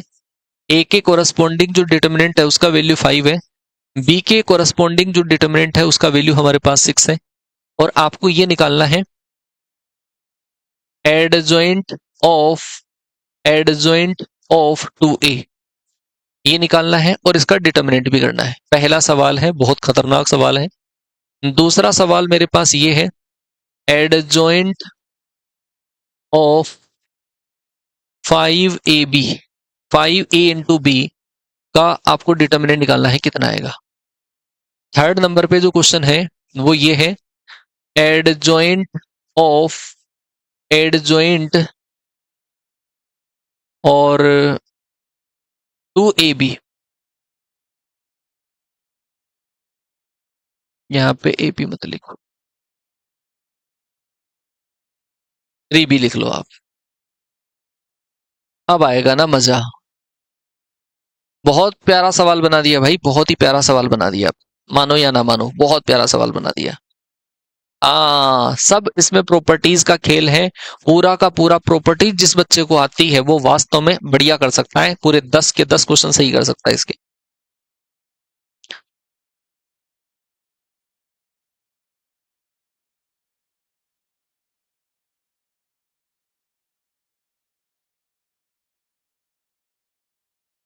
अरे तो भाई नया ही टॉपिक है नया ही टॉपिक है, रुक जाओ। ये मैट्रिक्स डिटरमिनेंट आपस में इंक्लूडेड है भाई। हाँ जी, बताओ यहां से क्या करोगे आप। यहां से पहले तो हम निकालेंगे 2 को बाहर निकालेंगे। अगर आप इस एडजॉइंट में से 2 को बाहर निकालोगे, यहाँ पे लाओगे, तो 2 की पावर कितनी बाहर आएगी जी, n-1 बाहर आएगी। तो इसका मतलब मैं इसको ये लिख सकता हूँ, एडजॉइंट, ये 2 को बाहर निकालोगे तो 2 की पावर n-1, n का मतलब कितना है 3, 3-1, तो ये आ जाएगा 2 की पावर 2, 4 बाहर आएगा, और इनटू हमारे पास हो जाएगा एडजॉइंट ऑफ ए, इसका डिटर्मिनेंट निकालना है। इस एडजॉइंट में से इस 4 को हम यहाँ पे निकालेंगे बाहर, तो एडजॉइंट में से किसी भी कांस्टेंट को बाहर निकालते हैं तो उसकी पावर n-1 आती है। n-1 मतलब 4 की पावर 3-1, 4 की पावर 2 बाहर आएगी, और ये क्या बच जाएगा, ये बच जाएगा एडजॉइंट एडजॉइंट ऑफ ए बच जाएगा। इस डिटर्मिनेंट में से किसी कांस्टेंट को बाहर लाते हैं तो उसकी पावर कितनी बाहर आती है, 4 की पावर 2, 16 तो हो ही है ऑलरेडी। जब किसी कांस्टेंट को बाहर लाते हैं तो उसकी पावर n बन के बाहर आती है, उसकी पावर n, n का मतलब कितना है 3 है, और ये आ जाएगा हमारे पास एडजॉइंट एडजॉइंट ए आ जाएगा। समझ गए बात। एडजॉइंट एडजॉइंट ए का डिटर्मिनेंट अगर आपको निकालना है तो वो होगा डिटर्मिनेंट ऑफ ए की पावर n-1 के स्क्वायर के बराबर होगा। ठीक है, तो आ जाएगा 16 की पावर 3 और इनटू डिटर्मिनेंट ऑफ ए का वैल्यू कितना है 5, तो आ जाएगा 5 की पावर n-1, n-1 मतलब 3-1, 2, 2 का स्क्वायर कितना आएगा 4। ये हमारे पास इसका वैल्यू आएगा। कितने बच्चों के आया बताना मुझे। क्या बात है भाई, क्या बात है। डीजे फ्लाई 16 की पावर 3 इंटू 5, अन्नू ने आंसर दिया है 16 की पावर 3 इंटू 5 की पावर 4, बहुत बढ़िया बेटा। और ऑफिशियल अखिलेश ने आंसर दिया है, हाँ सही है भाई, पकड़ लिए तुम सवाल को ना, तुम गलत नहीं करने वाले। हाँ जी, अगर हम इसको करें तो ऐसे केस में अगर मैं इस 5 को यहां से बाहर लाना चाहूं तो कैसे आएगा, ये 5 बाहर आएगा तो 5 की पावर n-1 बन के आएगा। दोनों का ऑर्डर सेम है, 5 की पावर 2 बाहर, और ये आ जाएगा एडजॉइंट ए बी आ जाएगा। ठीक है भाई, इसका डिटर्मिनेंट आपको निकालना है। 5 की पावर 2 25, ये जब बाहर आएगा यहाँ पर तो पावर n लगकर बाहर आएगा। 5 की पावर 2 तो ऑलरेडी है ही, और n का मतलब 3 पावर लगकर आएगा, और इनटू ये होगा हमारे पास एडजॉइंट ऑफ ए बी होगा, उसका डिटर्मिनेंट होगा। देखो यहाँ पर 2 का मल्टीपल है, फिर एडजॉइंट 5 की पावर यहां से कितना आ जाएगा 6, ए इंटू बी का अगर आपको एडजॉइंट निकालना है तो आप क्या करोगे, तो आप करोगे एडजॉइंट ऑफ, अच्छा आप ये कर सकते हो, ए इंटू बी का हमारे पास एडजॉइंट है, किसी भी मैट्रिक्स के एडजॉइंट का आपको डिटरमिनेंट निकालना है तो उस केस में क्या करते हैं, हम करते हैं उसके डिटरमिनेंट की पावर n-1 किया करते हैं, उसकी पावर n-1 हो जाएगी ऐसा। अब आप इसका डिटरमिनेंट कैसे निकालोगे, इसका डिटरमिनेंट निकालोगे आप, इन दोनों का स्क्वायर है तो ये आ जाएगा डिटरमिनेंट ऑफ a की पावर 2 और इनटू डिटरमिनेंट ऑफ b की पावर 2। देख लो, मिला लो भाई फटाफट से, आया कि नहीं आया आंसर। ठीक है, अरे बोलो तो सही, देख लो मिला लो। ए का डिटरमिनेंट कितना है 5 और बी का डिटरमिनेंट कितना है 6, मिला लेना। प्रॉपर्टीज देख लो, ध्यान से समझ लो। यहाँ पे भी देख लो, यहां से इस एडजॉइंट के चंगुल से इसको छुड़ा रहे हैं हम, तो इसकी पावर n-1 आएगी। n का मतलब कितना है 3 है, 3 में से 1 कम कर दो तो ये आ जाएगा हमारे पास एडजॉइंट ऑफ 3 की पावर 2 और इनटू एडजॉइंट ऑफ क्या आ जाएगा, b आ जाएगा। 3 की पावर 2 9 को अगर आप यहां से इस एडजॉइंट के बाहर लाओगे, 3 की पावर 2 9 को आप इस एडजॉइंट के बाहर लाओगे तो आएगा 9 की पावर n बाहर आएगा, n-1 बाहर आएगा। n-1 मतलब 3 की पावर 2 बाहर, और ये हो जाएगा हमारे पास एडजॉइंट एडजॉइंट बी, और इसका डिटरमिनेंट आपको करना है। आप अगर इस डिटरमिनेंट में से किसी कांस्टेंट को बाहर लाओगे तो पावर n बाहर आएगी, 3 की पावर 2 बाहर आ गया और उसकी पावर n, उसकी पावर n का मतलब है 3 बाहर आएगा, और इनटू हमारे पास आ जाएगा एडजॉइंट एडजॉइंट बी आ जाएगा। ठीक है क्या, अब इसका तो आप कर ही सकते हो, इसका मतलब होगा डिटरमिनेंट ऑफ बी की पावर n-1 का स्क्वायर आ जाएगा, और ये आ जाएगा 9 की पावर 6 आ जाएगा। ये लो जी। बताओ, कोई दिक्कत, कोई समस्या, कोई परेशानी किसी भी प्रकार की? देख लेना, तुम आंसर देख लेना क्या आया। तो ये मैंने एडजॉइंट वाले क्वेश्चंस भी बहुत बेहतरीन तरीके से आपको करवा दिए हैं। एडजॉइंट का, डिटरमिनेंट का मिक्सअप, और सबसे मोस्ट इंपोर्टेंट है, ऐसा प्रीवियस ईयर में क्वेश्चन आ रखे हैं, पहले वो देख लेते हैं फिर उसके बाद में। अच्छा, इनवर्स बता दूं पहले, इनवर्स बताते हैं फिर इनवर्स के साथ में क्वेश्चंस करेंगे। हम्म चलो जी, आगे हेडिंग डालो भाई, inverse of A matrix. Inverse of A matrix, किसी भी मैट्रिक्स का अगर आपको इनवर्स निकालना हो तो वो इनवर्स कैसे आएगा, किसी भी मैट्रिक्स का इनवर्स आएगा ए इनवर्स बराबर आएगा हमारे पास adjoint A upon determinant of A आ जाएगा। किसी भी मैट्रिक्स का इनवर्स आ जाएगा adjoint A upon determinant of A. अगर आपके पास डिटरमिनेंट ऑफ ए का वैल्यू अगर 0 हो गया, डिटरमिनेंट इसका वैल्यू ही 0 हो गया, तो इसका मतलब ए जो होगा वो रहेगा हमारे पास सिंगुलर मैट्रिक्स रहेगा। सिंगुलर मैट्रिक्स का मतलब होगा व्युत्क्रमणीय, व्युत्क्रमणीय आव्यूह रहेगा। ठीक है, व्युत्क्रमणीय आव्यूह रहेगा। अगर डिटरमिनेंट ऑफ ए का वैल्यू नॉट इक्वल टू 0 है तो ऐसे केस के अंदर ए जो रहेगा वो हमारा इन्वर्टिबल रहेगा, जिसको हम बोलते हैं नॉन सिंगुलर मैट्रिक्स बोलते हैं। नॉन सिंगुलर, नॉन सिंगुलर को हम बोलते हैं व्युत्क्रमणीय आव्यूह बोलते हैं, व्युत्क्रमणीय आव्यूह बोलते हैं। और चीज ध्यान रख लेना, इसको हम इन्वर्टिबल भी बोल सकते हैं, इनवर्टिबल मैट्रिक्स भी इसको बोला जा सकता है। ठीक है, कई बार बच्चे कंफ्यूज हो जाते हैं, मतलब सिंगुलर है तो वो समझते हैं भाई साहब नाम छोटा है, सिंगुलर है तो इसका मतलब इन्वर्स कर सकते हैं। नहीं भाई, उल्टा मत समझ लेना। ठीक है, एडजॉइंट करते हैं और फिर डिटरमिनेंट ऑफ ए का डिवाइड कर देते हैं, तो ये हमारे पास क्या आ जाता है, मैट्रिक्स का इन्वर्स। वही जो पहले वाली बातें ही है, जैसे मैं लिखूं 2 माइनस का 3 माइनस का 4 और 5, ये है, मान लो कि ये है, इसका इनवर्स निकालना है, बहुत आसान बात है। इसका इनवर्स अगर आपको निकालना है तो पहले इसका डिटरमिनेंट निकाल लो। इसका डिटरमिनेंट होगा ये इधर मल्टीप्लाई होगा, 10 माइनस 12 कितना आ गया, माइनस का 2 आ गया। आप इसका एडजॉइंट निकालते हो, ए इनवर्स अगर आपको निकालना है तो इसका एडजॉइंट निकाल लो। एडजॉइंट क्या, इन दोनों को तो इंटरचेंज कर देंगे और इन दोनों का साइन चेंज कर देंगे। ये लो जी, ये तो आया हमारे पास एडजॉइंट, इसमें इसकी डिटरमिनेंट का हम डिवाइड कर देंगे। ये लो जी, ये आया हमारे पास इस मैट्रिक्स का इनवर्स आ गया। बहुत आसान सी बात है, जो जिस बच्चे को एडजॉइंट निकालना आ गया वो इनवर्स आराम से निकाल सकता है। ठीक है, हाँ चलो जी, इसकी भी कुछ प्रॉपर्टीज है, वो भी लिखो आप। प्रॉपर्टीज, सबसे पहली बात तो ये है कि कोई भी मैट्रिक्स का ए इनवर्स जो होता है, कोई भी मैट्रिक्स का इनवर्स वो हमेशा यूनिक होता है भाई। किसी भी मैट्रिक्स का इनवर्स हमेशा यूनिक होता है, ऐसा नहीं कि आप 2-3 इनवर्स कैलकुलेट कर लो, नहीं होते हैं। किसी भी मैट्रिक्स का इनवर्स हमेशा यूनिक होता है। दूसरी चीज, अगर कोई भी मैट्रिक्स को किसी कांस्टेंट से मल्टीप्लाई कर दिया और फिर उसका इनवर्स यदि हम निकालते हैं तो वो कांस्टेंट का भी इनवर्स होगा और इस मैट्रिक्स का भी इनवर्स होगा, ध्यान रखना। लेमडा इनवर्स ए इनवर्स, हम इसको लिख सकते हैं 1/लेमडा इंटू ए इनवर्स, हम इसको लिख सकते हैं। कोई हमारे पास मैट्रिक्स है, 2 मैट्रिक्स है, 3 मैट्रिक्स अगर मल्टीप्लाई में है और फिर उसका इनवर्स यदि हमने निकालना है, किसी भी 2 मैट्रिक्स मल्टीप्लाई में आ जाए और फिर इसका इनवर्स अगर हमें निकालना है तो इनवर्स पीछे की तरफ से किया जाता है, B inverse into A inverse इसको किया जाता है। ठीक है, 3 मैट्रिक्स अगर मल्टीप्लाई में आ जाए और उसका इनवर्स करना हो, 3 ऑपरेशन पीछे की तरफ से परफॉर्म होते हैं। ठीक है, एक तो एडजॉइंट, एक इनवर्स, एक ट्रांसपोज। ध्यान रखना, क्वेश्चन पेपर में पहले आ चुका है।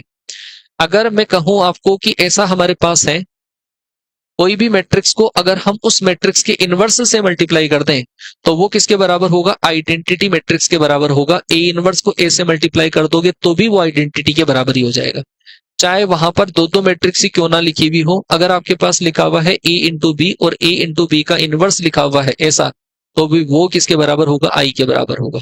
ठीक है भाई, अगर कई बार हमसे ऐसा क्वेश्चन भी बोल दिया जाता है ए इंटू बी है और फिर इसका एडजॉइंट ए बी है, ये बताओ क्या होगा?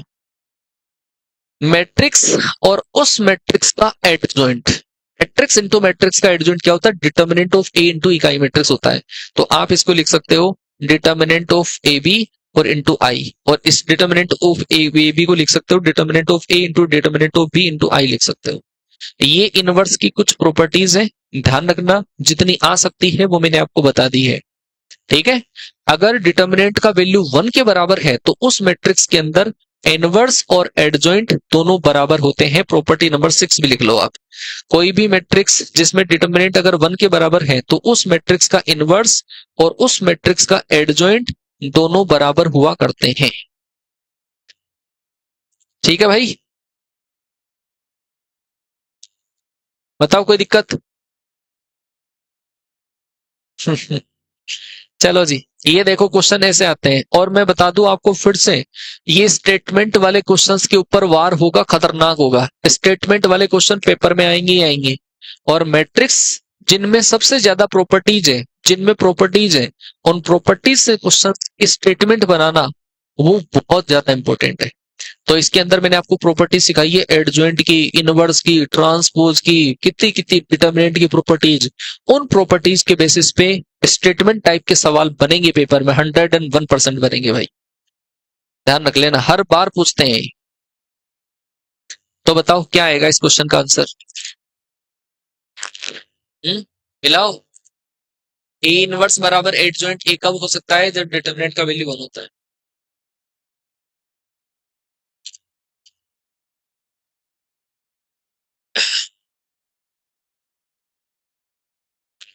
हाँ जी, तो देख लेते हैं। ये हमारे पास 2 साइन स्क्वायर थीटा माइनस 1 का फॉर्मूला है कोस 2 थीटा का। ये 2 sine theta cos theta sine 2 theta का फॉर्मूला है। जो मैट्रिक्स आपको दे रखी है वो मैट्रिक्स अगर हम फॉर्मूले टाइप से लिख दें तो ये तो होगा हमारे पास साइन 2 थीटा, ये होगा हमारे पास कोस 2 थीटा, ये होगा हमारे पास 0, ये होगा हमारे पास कोस 2 थीटा, ये होगा हमारे पास साइन 2 थीटा, ये होगा हमारे पास 0, और ये होगा 0, ये होगा 0, ये होगा 1। वास्तव में जो हमें दे रखी है मैट्रिक्स वो ऐसी वाली मैट्रिक्स है। अगर आपको इस मैट्रिक्स का मैं पूछूं डिटर्मिनेंट कितना है, इस मैट्रिक्स का डिटर्मिनेंट अगर हम निकालें, इसके रेस्पेक्ट में प्रसार करें, तो आएगा sine square theta minus cos square theta आएगा। सही है क्या? अरे सही है, साइन स्क्वायर थीटा मतलब ऐसा हमारे पास आ जाएगा साइन स्क्वायर 2 थीटा और माइनस कोस स्क्वायर 2 थीटा आएगा। Sine square 2 theta minus cos square 2 theta, ये कोस 4 थीटा का फॉर्मूला बन जाएगा। सही है, अरे ये होता है ना फॉर्मूला। कौन कौन से स्टेटमेंट सही है? अच्छा, ए इनवर्स और ये दोनों बराबर हो सकते हैं क्या? सही है क्या फॉर्मूला? देखो देखो जल्दी से। अच्छा, माइनस आता है, हाँ तभी मैं देखू भाई, इसका डिटरमिनेंट तो 1 था। ये तो हमारे पास साइन 2 थीटा है, ये है ना, साइन 2 थीटा है। यहां पर हमारे पास कोस 2 थीटा है, यहां पर है हमारे पास 0। 1 माइनस 2 साइन स्क्वायर थीटा होता है कोस 2 थीटा का फॉर्मूला। तो ये किसका फॉर्मूला है? माइनस कोस 2 थीटा का फॉर्मूला है।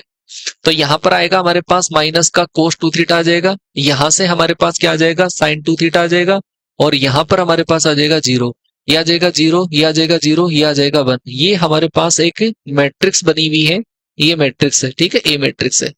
आपको क्या निकालना है, इस मैट्रिक्स का पहले तो डिटर्मिनेंट निकालना है। डिटर्मिनेंट निकालोगे, इसके रेस्पेक्ट में प्रसार कर दो, sine square plus cos square कितना आ जाएगा, 1 आ जाएगा। अगर हम इस मैट्रिक्स का एडजॉइंट निकालना चाहें तो पहली वाली प्रॉपर्टी तो देखो, मैंने जो प्रॉपर्टी लिखाई उससे पहला स्टेटमेंट तो सही हो गया, सही है, पहला तो सही हो गया। आपको दूसरा बोला है ए स्क्यू सिमेट्रिक मैट्रिक्स है। कोई भी स्क्यू सिमेट्रिक मैट्रिक्स जब होती है उसके कोरस्पॉन्डिंग डिटर्मिनेंट 0 होता है। प्रॉपर्टी लिखो, भूल गया मैं। हाँ जी, डिटर्मिनेंट की प्रॉपर्टीज के अंदर लिख लेना, कोई भी मैट्रिक्स अगर स्क्यू सिमेट्रिक मैट्रिक्स है, अगर ए स्क्यू सिमेट्रिक मैट्रिक्स है, स्क्यू सिमेट्रिक मैट्रिक्स अगर है, तो उस मैट्रिक्स के कोरस्पॉन्डिंग डिटर्मिनेंट का वैल्यू हमेशा 0 होता है, ध्यान रखना। अगर एक विषम सममिताव्यू है, उस विषम सममिताव्यू के कोरस्पॉन्डिंग डिटर्मिनेंट हमेशा 0 होता है। तो आपको यहाँ पे डिटर्मिनेंट ऑफ ए का वैल्यू 0 दे रखा है क्या? स्क्यू सिमेट्रिक कैसे हो सकती है? स्क्यू सिमेट्रिक के अंदर डायगोनल के एलिमेंट तो 0 होते हैं, तो इसका मतलब ए हमारा स्क्यू सिमेट्रिक तो नहीं हो सकता। अगला आपको बोला है कि इनवर्स और ट्रांसपोज बराबर है, तो भाई इसमें तो इनवर्स निकालना पड़ेगा। इनवर्स निकाल लो, चाहे आप एडजॉइंट निकाल लो। कैसे निकालें?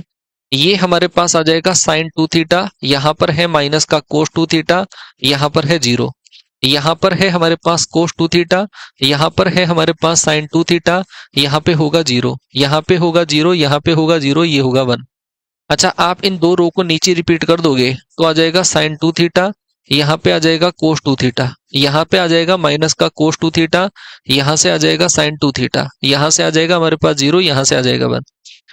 और शुरू के दो रो को नीचे रिपीट कर दिया, शुरू के दो कॉलम को इधर रिपीट करेंगे हम, साइन 2 थीटा कोस 2 थीटा और आएगा 0, यहां से आ जाएगा साइन 2 थीटा, यहाँ पे आएगा हमारे पास कोस 2 थीटा, ये आ जाएगा माइनस का कोस 2 थीटा। लिखने के अंदर ही कितना बड़ा है यार, इसमें तो भाई तुम वैसे ही निकाल लेते तो ज्यादा बढ़िया रहता। यहां से आ जाता हमारा साइन 2 थीटा, ये 0, इसको ऐसे निकालेंगे, वो फैक्टर निकाल के ही करेंगे, है ना, वो फैक्टर निकाल के ही करेंगे। तो इस एलिमेंट का कोफैक्टर बता दो आप, इस एलिमेंट का कोफैक्टर ये गया, ये गया, क्या आएगा, साइन 2 थीटा आ जाएगा। पहले मैं ए आई जे बनाऊंगा, इसका बेसिक तरीके से करेंगे, वरना वो वाला मेथड काफी बड़ा हो रहा है। ये आ जाएगा साइन 2 थीटा आ जाएगा, इसके रेस्पेक्ट में करोगे तो ये गया, ये गया, कोस 2 थीटा आ जाएगा, है ना, कोस 2 थीटा, साइन बाद में लगाएंगे। इसके रेस्पेक्ट में 0 आएगा, इसके रेस्पेक्ट में करोगे ये इधर मल्टीप्लाई, तो आ जाएगा माइनस का कोस 2 थीटा आ जाएगा। इसके रेस्पेक्ट में करोगे ये गया, ये गया, क्या आ जाएगा, साइन 2 थीटा आ जाएगा। इसके रेस्पेक्ट में 0 आएगा, इसके रेस्पेक्ट में 0, इसके रेस्पेक्ट में 0, 1 के रेस्पेक्ट में साइन स्क्वायर कोस स्क्वायर कितना हो जाएगा, 1 हो जाएगा। आ गया, देखो ए आई जे आ गया, इसका ट्रांसपोज कर दो, वही एडजॉइंट होगा। ए आई जे का ट्रांसपोज एडजॉइंट ए होगा, इसका एडजॉइंट निकालोगे तो ये रो को कॉलम बना दो, तो ये आ जाएगा साइन 2 थीटा और ये आ जाएगा कोस 2 थीटा, यहां से आ जाएगा हमारे पास 0, यहां से आ जाएगा माइनस का कोस 2 थीटा, यहां से आएगा साइन 2 थीटा, ये आएगा 0 0 0 और 1, ठीक है। तो ये हमारे पास एडजॉइंट जो है ये आया, एडजॉइंट स्टार्टिंग वाला जो मैट्रिक्स है उसके बराबर ही तो है, समझ गए। तो ए के बराबर होगा, यही हमारा ए इनवर्स के बराबर होगा। लेकिन ये जब इसने स्टेटमेंट बोला कि ए इनवर्स और ए का ट्रांसपोज, ए इनवर्स और ए का ट्रांसपोज बराबर है क्या, क्या हो गया, कौन सा आंसर आएगा, सी ऑप्शन, 1 और 3 सही है। ए इनवर्स और ए का ट्रांसपोज बराबर है क्या, एडजॉइंट ए, क्या हुआ भाई, जज्बात बदल गए क्या सवाल के, ये मैंने गड़बड़ करी कहीं, साइन नहीं लगाया ना मैंने, साइन नहीं लगाए थे, पहले ट्रांसपोज कर दिया। इसमें साइन लगाने थे, plus minus plus minus plus minus ऐसे लगाओगे तो ये बनेगी, ये ए आई जे है, और ए आई जे का ट्रांसपोज करोगे एडजॉइंट, तो एडजॉइंट के अंदर ये आएगा, ये हमारे पास एडजॉइंट आएगी, है ना, ये आएगी हमारे पास एडजॉइंट। और एडजॉइंट और इनवर्स दोनों बराबर होगी, ए इनवर्स आया। अच्छा, ये ए इनवर्स जो है आप इसका ट्रांसपोज करोगे उसके बराबर ही आएगी, तो इसका मतलब है ट्रांसपोज करते ही क्या होगा, ये वाली रो देखो कॉलम बन रही है, तो इसका मतलब तीसरा स्टेटमेंट भी क्या है, सही है। तो 1 और 3 तो सही है, बाकी गलत है, 1 और 3 सही है। थोड़ी सी कैलकुलेशन का ध्यान रखना, ये स्टेटमेंट वाले जब क्वेश्चन आते हैं ना तो कैलकुलेशन मिस्टेक होने के चांसेस रहते हैं कई बार।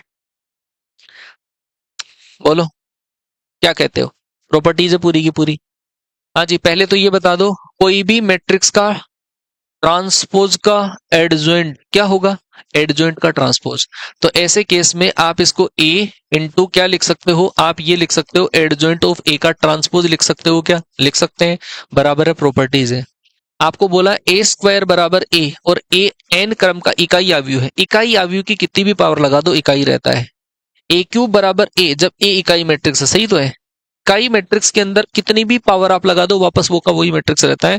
तो तीनों के तीनों जो स्टेटमेंट है वो सही है, केवल केवल खेल किसका है, प्रॉपर्टीज का है। हाँ जी बताओ, किसका खेल है, पूरा प्रॉपर्टीज का खेल है, आंसर आ जाएगा डी आंसर।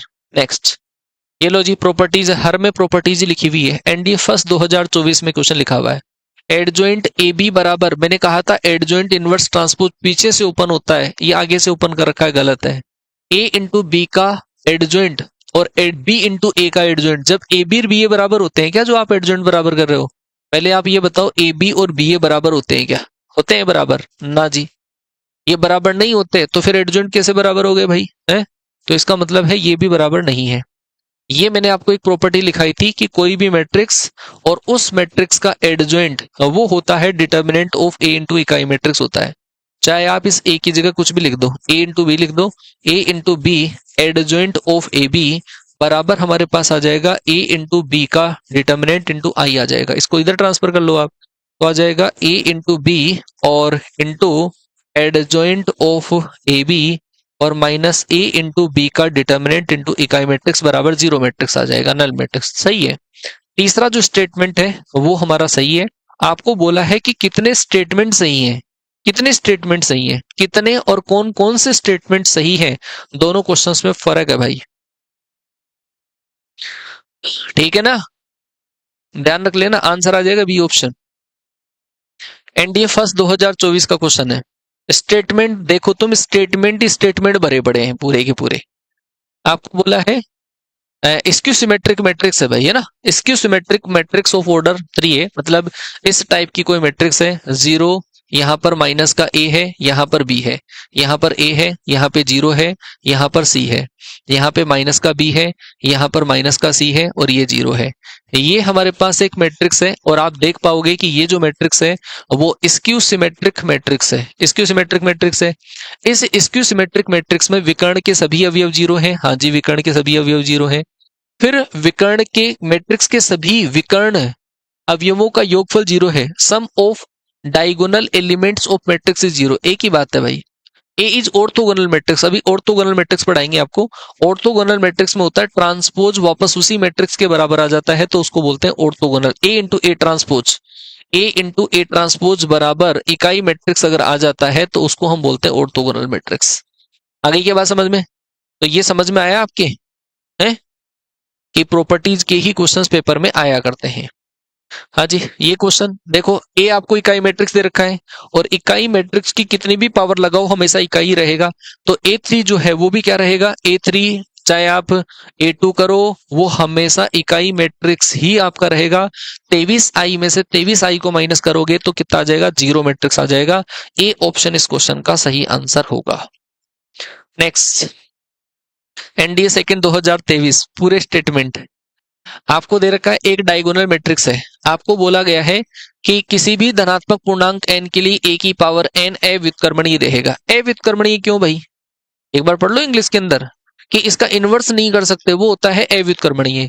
आप क्या इसका डिटर्मिनेंट जीरो आ रहा है क्या, इसका डिटर्मिनेंट अगर आप निकालोगे तो 2 इंटू 3 इंटू 4 कितना आ जाएगा, ये आ जाएगा हमारे पास 24 आ जाएगा, ये आया डिटर्मिनेंट ऑफ ए का वैल्यू। अब determinant of A not equal to zero है, जब ये जीरो नहीं है तो फिर हम इसका इन्वर्स तो कर सकते हैं, तो इन्वर्टिबल है। ये बोला है अव्युत्क्रमणीय होगा, अव्युत्क्रमणीय तो नहीं होगा भाई, इन्वर्टिबल है, तो इसका मतलब ये कि स्टेटमेंट गलत है। आपको बोला है किसी भी धनात्मक पूर्णांक a की पावर n के लिए विकर्ण मैट्रिक्स होगा, बिल्कुल होगा, मैंने एक प्रॉपर्टी सिखाई थी आपको अगर ध्यान हो तो।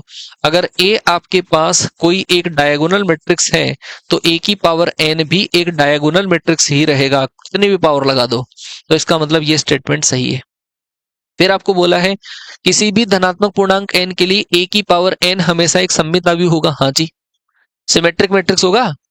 आप इसका ट्रांसपोज करके देख लो, वापस वो का वही मैट्रिक्स आ जाएगा, कितनी भी पावर लगा के कर लो, तो इसका मतलब है ये सिमेट्रिक रहेगा। तो 2 और 3 जो है वो सही है, पहला स्टेटमेंट गलत है। ठीक है क्या? अरे पल्ले पड़ गई बात। ऐसे ऐसे क्वेश्चंस पेपर में आते रहते हैं, देखो तुम। नेक्स्ट क्वेश्चन, एनडी फर्स्ट 2023 में फिर से स्टेटमेंट है। आपको बोला ए और बी समान कोटि के सममित आव्यूह है, तो ए बी माइनस बी ए क्या होगा? अगर ए आपका सिमेट्रिक है, ए अगर सिमेट्रिक है और बी भी आपके पास अगर सिमेट्रिक मैट्रिक्स है, तो ऐसे केस के अंदर A B minus B A B minus B A, ये जो मैट्रिक्स रहेगा वो हमेशा एक क्या रहेगा? स्क्यू सिमेट्रिक मैट्रिक्स रहेगा, विषम सममित आव्यूह रहेगा। और विषम सममित आव्यूह के अंदर विकर्ण प्रविष्टियां 0 के बराबर होती हैं। ये विकर्ण प्रविष्टियां हैं, है ना?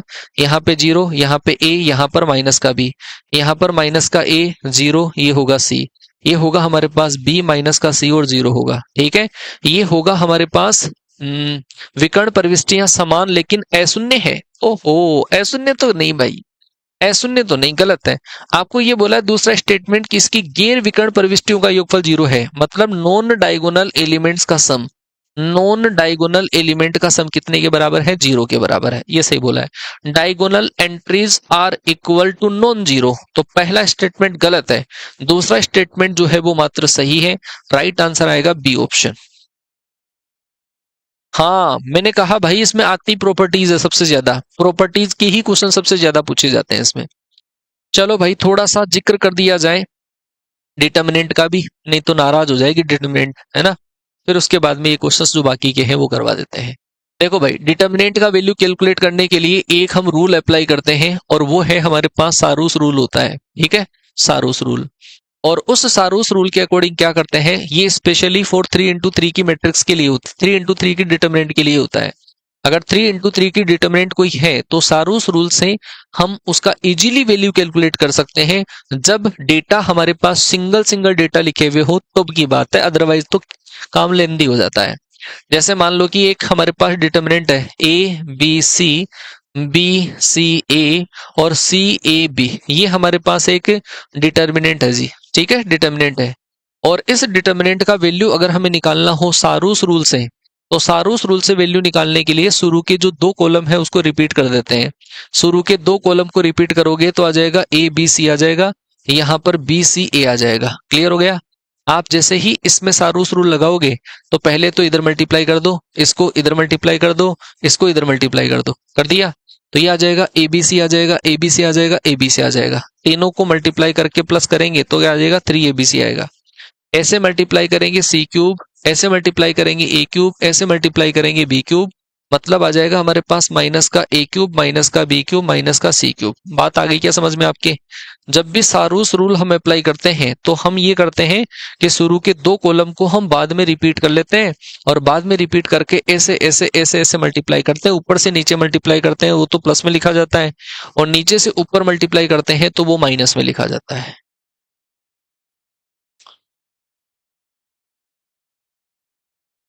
भाई स्क्यू सिमेट्रिक मैट्रिक्स के कोरस्पॉन्डिंग डायगोनल के एलिमेंट 0 ही रहेंगे। ठीक है, और वो भी स्पेशली फॉर ओड ऑर्डर। और बाकी आप तो देखोगे चाहे इवन ऑर्डर की भी देखोगे ना, तो उसमें भी नॉन डायगोनल जो डायगोनल के एलिमेंट है वो 0 ही होते हैं। हाँ जी, ठीक है। हाँ, ऐसा का ऐसा ही क्वेश्चन पेपर में आया था। अच्छा, यहां से एक कुछ प्रॉपर्टीज बनती है इस वाले स्टेटमेंट की, है ना? अगर ऐसा कहीं पर लिखा हुआ हो ना, ए क्यूब प्लस का बी क्यूब प्लस का सी क्यूब और माइनस का 3abc, इसको आइडेंटिटी की फॉर्मेट में ध्यान रख लेना। इससे हमारे पास फैक्टर बनते हैं ऐसे वाले, ए माइनस का बी माइनस का सी, ऐसे बनते हैं ना। सॉरी, ए माइनस बी नहीं बनेगा। इससे फैक्टर बनता है हमारे पास ए प्लस का बी प्लस का सी और ए स्क्वायर प्लस का बी स्क्वायर प्लस का सी स्क्वायर माइनस का ए बी माइनस का बी सी और माइनस का ए सी, ये वाले फैक्टर बनते हैं इसके, ध्यान रखना। अच्छा, इसके फैक्टर हम और बना सकते हैं, 2 इंटू 2 से मल्टीप्लाई करके इसके फैक्टर बन सकते हैं। हम इसको 2 से डिवाइड करेंगे और 2 से मल्टीप्लाई करके फैक्टर बना सकते हैं, ए प्लस बी प्लस सी। 2 से इसको अगर हम मल्टीप्लाई करेंगे तो 2a स्क्वायर माइनस 2ab, है ना? इससे एक फैक्टर और बन जाएगा, ऐसा बनता है वो, a माइनस बी का whole square, b minus C का whole square plus c minus a का होल स्क्वायर बन जाएगा। ये वाला फैक्टर हमारे पास बन जाएगा। ये ध्यान रखना, अगर abc पॉजिटिव है तो ये हमेशा पॉजिटिव होता है। लेकिन अगर डिटर्मिनेंट हमारे पास इस टाइप की है ना, तो इसमें से मैंने माइनस कॉमन लिया तो इस पूरे का वैल्यू नेगेटिव हो जाता है फिर। ठीक है, ध्यान रखना। सारूस रूल से हम वैल्यू कैलकुलेट कर सकते हैं। कुछ जो डिटर्मिनेंट है, प्रॉपर्टीज देखो। प्रॉपर्टीज, डिटर्मिनेंट की प्रॉपर्टीज, फिर क्वेश्चन करेंगे। प्रॉपर्टीज, अगर आपके पास कोई भी टाइप की डिटर्मिनेंट है, जैसे ऐसा लिखा हुआ है 2 3 4 और 5 है ना, इस डिटर्मिनेंट का वैल्यू निकालना जरा। इस डिटर्मिनेंट का वैल्यू निकालोगे तो आएगा 10 माइनस का 12, कितना आ गया? माइनस का 2 आ गया। ठीक है भाई, इस डिटर्मिनेंट का वैल्यू कितना आ गया? माइनस का 2। अगर इसकी कंप्लीट रो को कंप्लीट कॉलम में कन्वर्ट कर दें, कॉलम को रो कर दें, मतलब ट्रांसपोज कर दें, उस कंडीशन में क्या होगा? अगर मैं इसकी रो को तो कॉलम बना दूं, इसकी रो को तो मैं बना दूं कॉलम, ऐसा कर दूं, तो ऐसे केस के अंदर आएगा हमारे पास 10 माइनस 12, वापस वैल्यू कितना आ गया? माइनस का 2 ही आ गया। मतलब कोई भी मैट्रिक्स के कोरस्पॉन्डिंग डिटर्मिनेंट और उस मैट्रिक्स के ट्रांसपोज के कोरस्पॉन्डिंग डिटर्मिनेंट का जो वैल्यू है वो हमारे पास कितना आ जाएगा? बराबर आएगा। कोई भी मैट्रिक्स, उस मैट्रिक्स का डिटर्मिनेंट और उस मैट्रिक्स के ट्रांसपोज का डिटर्मिनेंट दोनों बराबर हुआ करते हैं, दोनों बराबर है। ठीक है क्या? हाँ हाँ, बार बार रिपीट होते, बिल्कुल सही है। तो ये पहला हमारे पास स्टेटमेंट है। दूसरा, अगर कोई भी आपके पास जो मैट्रिक्स है, कोई भी डिटर्मिनेंट है, उसकी एक रो को दूसरी रो से आप इंटरचेंज कर दो, एक कॉलम को दूसरे कॉलम से इंटरचेंज कर दो, तो उसके वैल्यू का साइन चेंज हो जाता है। ये हमारे पास पहली वाली रो है R1 है, ये हमारे पास दूसरी वाली रो है, पहले वाला कॉलम है, दूसरा वाला कॉलम है। अगर आप दो रो को आपस में इंटरचेंज कर दो या दो कॉलम को आपस में इंटरचेंज कर दो, दूसरा लॉजिक है, पहली रो को दूसरी रो से इंटरचेंज कर दो, दूसरी रो को पहली रो से, पहले को, है ना, कोई भी एक को आपस में इंटरचेंज कर दोगे, दोनों रो को इंटरचेंज करोगे तो 4 और 5 तो यहाँ पे आ जाएगा, 2 और 3 हमारे पास यहाँ पे आ जाएगा। इस डिटर्मिनेंट का वैल्यू अगर मैं निकालूं तो हमारे पास आ जाएगा 4 तिया 12 माइनस का 10 बराबर में कितना आ जाएगा? 2 आ जाएगा। क्लियर हो गई कहानी? दो रो को आपस में इंटरचेंज अगर कर दिया जाए तो उसका वैल्यू का साइन चेंज हो जाता है। ठीक है, दूसरी प्रॉपर्टी है। दो कॉलम को भी आपस में इंटरचेंज अगर कर दें, C1 को C2 से, C2 को C1 से, पूरी को पूरी रो को पूरे कॉलम बनाने से तो वैल्यू चेंज नहीं होता है, लेकिन दो रो को आपस में, दो कॉलम को आपस में इंटरचेंज करने से साइन चेंज हो जाता है। दो कॉलम को आपस में इंटरचेंज कर दो, इन दोनों को आपस में इंटरचेंज करोगे तो ये आ जाएगा 3 और 5, ये आ जाएगा 2 और 4। इस डिटर्मिनेंट का वैल्यू आप निकाल दो तो कितना आ जाएगा? 4 तिया 12, 12 माइनस का 10 कितना हो जाएगा भाई? 2 हो जाएगा।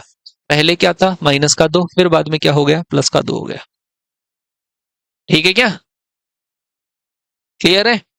चलो जी, ये, हाँ, दूसरी प्रॉपर्टी। प्रॉपर्टी नंबर है हमारे पास, तीसरी प्रॉपर्टी है। ठीक है, तीसरी प्रॉपर्टी है, अगर कोई भी डिटर्मिनेंट किसी भी रो को किसी कांस्टेंट से मल्टीप्लाई कर दिया जाए और उसमें किसी कांस्टेंट से मल्टीप्लाई करें तो पूरा वैल्यू भी उस कांस्टेंट से मल्टीप्लाई हो जाता है। जैसे मान लो कि ये तो हमारे पास डिटर्मिनेंट थी कोई, ये डिटर्मिनेंट थी हमारी, यहाँ पे 2 माइनस का 3 माइनस का 4 और 5 लिखा हुआ है, और इस डिटर्मिनेंट का वैल्यू कितना था? इस डिटर्मिनेंट का वैल्यू था 10 और प्लस का 12, 10 प्लस का 12 कितना हो जाएगा? 22 हो जाएगा। इसका वैल्यू है 22। ठीक है, अगर मान लो कि मैं इसको मल्टीप्लाई कर दूं, 2 से मल्टीप्लाई कर दूं, 2a का डिटर्मिनेंट अगर मैं निकालूं तो ये जो 2 है वो मल्टीप्लाई किससे होगा? 2 मल्टीप्लाई होगा कोई भी एक रो से। मतलब मैंने ऐसा लिख दिया, R1 की जगह मैंने लिख दिया 2 इंटू R1 लिख दिया। 2 से इसको मल्टीप्लाई करोगे 4, 6 माइनस का 4 और 5, यहां से हमारे पास आ जाएगा 4 पंजे 20 प्लस का 24, और सोल्व करके लिखोगे तो क्या आएगा? 44 आएगा। देखो मैंने 2 से मल्टीप्लाई कर दिया, 2 से मल्टीप्लाई जब किया तो एक रो के अंदर ही मल्टीप्लाई होगा, और मल्टीप्लाई करने से इसका जो वैल्यू है वो क्या हो गया? डबल हो गया। 2 से मल्टीप्लाई कर दिया एक रो को, ऐसे ही 2 से कॉलम को मल्टीप्लाई कर सकते हैं। कोई भी रो को कोई भी कॉलम को मल्टीप्लाई करते हैं तो डिटर्मिनेंट का वैल्यू भी उस कांस्टेंट से मल्टीप्लाई हो जाता है। लेकिन अगर ऐसा हो कि किसी कांस्टेंट से मल्टीप्लाई करके किसी दूसरे में प्लस माइनस करते हैं तब वैल्यू चेंज नहीं होता है। जैसे मैं इसी के अंदर करूं, दूसरी वाली जो रो है उस दूसरी वाली रो के अंदर मैं ऐसा करूं, दूसरी वाली रो और प्लस 2 इंटू पहली वाली रो, दूसरी रो प्लस 2 इंटू पहली वाली रो कर दूं, पहली वाली रो में चेंजेस नहीं होगा, पहली वाली रो 2 और 3 ही रहेगी, और इस 2 को इससे मल्टीप्लाई करके इसमें प्लस करेंगे तो 4 जीरो हो जाएगा, ये वाला जीरो हो जाएगा। इसको 2 से मल्टीप्लाई करके इसमें प्लस कर रहे हैं, 2 से मल्टीप्लाई करके इसमें प्लस कर रहे हैं तो कितना आ जाएगा? 11। देख लो वैल्यू आप कैलकुलेट करोगे तो पहले भी हमारे पास 22 था, अभी 22 ही है। ठीक है, हाँ जी, शॉर्ट फॉर्म में प्रॉपर्टीज बता रहा हूँ। प्रॉपर्टी नंबर है हमारे पास 5 नंबर की प्रॉपर्टी, और वो प्रॉपर्टी ऐसी है कि अगर एक डिटर्मिनेंट को दो डिटर्मिनेंट की सम की फॉर्म में अलग अलग लिखा जा सकता है। मतलब ऐसा है कि जैसे आपको दे रखा है, ऐसा दे रखा है, ए दे रखा है, बी दे रखा है, सी दे रखा है। इसके अंदर आपको दे रखा है एक्स, इसमें दे रखा है वाई, इसमें आपको दे रखा है जेड। यहाँ पे आपको दे रखा है पी, यहाँ पे दे रखा है क्यू, यहाँ पे आर दे रखा है, यहाँ पे एल एम एन दे रखा है। ये हमारे पास एक डिटर्मिनेंट है, और इस डिटर्मिनेंट से हम इसको दो डिटर्मिनेंट की फॉर्मेट में कन्वर्ट कर सकते हैं। और वो इस तरीके से किया जाएगा कि जैसे प्लस किया हुआ है ना, ये जिनके अंदर प्लस नहीं करा हुआ वो कॉलम तो हमारे पास एज इट इज ही रहेंगे। ये जो दो कॉलम है वो तो हमारे पास एज इट इज ही रहेंगे। ये हमारे पास पी, ये रहेगा क्यू, ये रहेगा आर, ये एल एम एन। यहां पर हमारे पास पी क्यू आर, ये एल एम एन ही रहेगा। और बाकी ये जो दो कॉलम जिनमें प्लस किया हुआ है ये हमारे पास ए बी सी रहेगा, और ये हमारे पास एक्स वाई और जेड रहेगा। आ गई होगी बात समझ में, है ना? क्या हो गया? सिमेट्रिक और इसकी सिमेट्रिक में डाउट रहता है। अरे भाई कितना बढ़िया तरीके से समझा दिया भाई उसको, है ना? बहुत बेहतरीन तरीके से समझा दिया उसको। तो ये हमारे पास डिटर्मिनेंट की प्रॉपर्टीज हैं। इस डिटर्मिनेंट के अंदर एक चीज हमारे पास और आ सकती है, अगर कोई भी एक रो या कोई भी दो रो आपस में अगर इक्वल हो गई तो फिर उस केस में उसका डिटर्मिनेंट का वैल्यू 0 हो जाता है। प्रॉपर्टी नंबर 6 लिख लो। जैसे आपके पास है ए बी सी है, और इस दूसरी वाली रो में भी ए बी सी है, तीसरी वाली है हमारे पास एक्स वाई जेड है। कोई भी दो रो या कोई भी दो कॉलम अगर बराबर हो तो उस डिटर्मिनेंट का वैल्यू हमेशा 0 होता है। प्रॉपर्टी नंबर 7 ये है कि अगर आपके पास कोई भी एक रो अगर 0 आ जाए, कोई भी एक रो अगर 0 के बराबर आ जाए तो उस डिटर्मिनेंट का वैल्यू कितना हो जाता है? 0 हो जाता है। आगे क्या बात समझ में? केमिस्ट्री का कुछ करो, केमिस्ट्री का भी बेटा देखो, थोड़ा सा और पेशेंस रख लो, है ना? केमिस्ट्री का भी पार्ट जो है वो करवाने वाले हैं, शायद अक्षय सर करवाएंगे। और जीके जीएस का तो आपका बहुत बेहतरीन शायद काम हो गया है, आपने क्लास देखी भी होगी, हिमांशु सर की क्लास देखी होगी। कैडेट्स डिफेंस एकेडमी वाला जो चैनल है उसके ऊपर हिमांशु सर की क्लास है, एक बार आप देखिए किस लेवल से वो पढ़ाते हैं, किस लेवल से वो एक्सप्लेन करते हैं, क्वेश्चंस के साथ में सारे ऑप्शंस को एक्सप्लेन करते हुए पूरी चीज वो बताते हुए चलते हैं, है ना? तो गेट वाला जो पोर्शन है वो जीके जीएस वाला पोर्शन आपका वहां से स्ट्रॉन्ग हो ही जाएगा। और फिजिक्स के जो पीवाईक्यूज है वो भी आईएमएस सर स्टार्ट करने वाले हैं, लेकिन देखो वेटेज थोड़ा कम रहता है तो नंबर ऑफ क्लासेस कम ही होनी चाहिए। ऐसा नहीं कि सारे सब्जेक्ट के बराबर बराबर क्लासेस लगा दें तो फिर आप सेल्फ स्टडी कहाँ से कर पाओगे? ठीक है ना? ऐसा है। हाँ जी। तो ये चीज आपकी डिटर्मिनेंट की प्रॉपर्टीज कंप्लीट है। इसके अंदर एक हमारे पास पार्ट और आता है, और वो आता है सिस्टम ऑफ इक्वेशन आता है। System of equation, system of equation, है ना? समीकरण निकाय। और उस समीकरण निकाय का हल कैसे निकालें? एक तो आता है हमारे पास 2 वेरिएबल में आता है, 2 वेरिएबल में हमारे पास सिस्टम का सिस्टम आता है, इक्वेशन का सिस्टम आता है। पहले हमारे पास है a1x प्लस का b1y और बराबर में होगा c1 होगा। दूसरा होगा हमारे पास a2x प्लस का b2y और बराबर में क्या होगा? c2 होगा। ये 2 वेरिएबल्स में है। अगर हमें यहां से x का और y का वैल्यू निकालना हो तो x और y का वैल्यू निकालने के लिए हम निकालेंगे इसमें डेल का वैल्यू निकालेंगे। डेल क्या होगा? इसमें x और y के कोफिशिएंट से बनने वाला determinant a1 b1 a2 b2 ऐसा, ये तो होगा हमारे पास डेल। और डेल 1 का वैल्यू अगर हम निकालेंगे, डेल 1 का वैल्यू, तो क्या होगा? पहला जो कॉलम है उसको कांस्टेंट से रिप्लेस कर दो, c1 c2 b1 b2 ऐसा। और दो जो C2 है उस C2 का वैल्यू, डेल 2 का वैल्यू अगर हम निकालें तो दूसरा जो कॉलम है उसको कांस्टेंट से रिप्लेस करते हैं, A1 A2, दूसरे कॉलम को कांस्टेंट से रिप्लेस करेंगे तो C1 और C2 आ जाएगा। हमारे पास आ गया डेल, आ गया डेल 1, आ गया डेल 2, आ गया। अब यहां से यदि हमें x का वैल्यू निकालना हो तो x का वैल्यू होगा हमारे पास डेल 1 अपॉन डेल आएगा, ये x का वैल्यू होगा। y का वैल्यू अगर आपको निकालना है तो वो आएगा डेल 2 अपॉन डेल। आपके एग्जाम में डबल वेरिएबल वाले क्वेश्चन नहीं आते। केवल समझाने के लिए बता रहा हूं कि होता है ऐसा। अच्छा, इसमें कुछ इंपॉर्टेंट कंडीशंस होती है, डबल वेरिएबल वालों के अंदर इंपॉर्टेंट कंडीशंस होती है। अगर आपके पास कहीं पर भी ऐसा आ जाए a1 upon a2 is equals to b1 upon b2 but not equal to c1 upon c2 आ जाए, ऐसा आ जाए, तो उस कंडीशन के अंदर वैसे x और y की सिंगल पावर में जो इक्वेशन दे रखी है वो एक लाइन को रिप्रेजेंट करती है। तो अगर ये लाइन को रिप्रेजेंट कर रही है और कंडीशन अगर आपके पास ये है तो ये दोनों लाइन आपस में एक दूसरे के पैरेलल रहेगी। इस कंडीशन के अंदर दोनों लाइन आपस में एक दूसरे के पैरेलल आती है। और जब लाइन पैरेलल है, मुलाकात नहीं हो रही है, तो बिना मुलाकात के आजकल कोई रिजल्ट नहीं निकलता। तो इसका मतलब है हम इसको क्या कहेंगे, नो सॉल्यूशन की कंडीशन कहेंगे। नो सॉल्यूशन कहेंगे, कोई हल नहीं होगा। अच्छा, अगर इस समीकरण निकाय का कोई हल नहीं है तो हम इसको बोलेंगे इनकंसिस्टेंट सॉल्यूशन कहेंगे। इनकंसिस्टेंट सॉल्यूशन कहेंगे। असंगत समीकरण निकाय इसको बोला जाएगा, असंगत समीकरण निकाय। दूसरी बात, अगर ऐसा हो हमारे पास कि a1/a2 is equal not equals to b1/b2, a1/a2 b1/b2 के बराबर नहीं है, तो उस कंडीशन में दोनों लाइन आपस में एक दूसरे को काटेगी। और जब दोनों लाइन आपस में एक दूसरे को काटेगी तो हम इस सिस्टम को बोलते हैं कंसिस्टेंट सॉल्यूशन बोलते हैं। संगत समीकरण निकाय इसको बोला जाता है, संगत समीकरण निकाय। और इस कंडीशन में जो सॉल्यूशन होता है वो होता है हमारे पास यूनिक सॉल्यूशन होता है, अद्वितीय हल होता है। तीसरा जो हमारे पास सिस्टम है और वो रहेगा कि तीनों के तीनों ही बराबर आ जाए। a1/a2 बराबर b1/b2 बराबर c1/c2 अगर आ जाए, तीनों के तीनों ही बराबर हो, तो उस कंडीशन में दोनों लाइन एक दूसरे के ऊपर हुआ करती है और उसको हम बोलते हैं इनफाइनाइट सॉल्यूशन बोलते हैं। Infinite solution. और इनफाइनाइट सॉल्यूशन का मतलब क्या है, ये जो दोनों लाइनें होती है ना, कोइंसिडेंट लाइंस होती है, समपाती रेखाएं होती है, और वो बार बार मुलाकात करती जाएगी, जिसको हम कहेंगे इनफाइनाइट सॉल्यूशन। जब जब सॉल्यूशन निकलेगा उसको कंसिस्टेंट बोला जाएगा, जब जब सॉल्यूशन नहीं निकलेगा इनकंसिस्टेंट बोला जाएगा।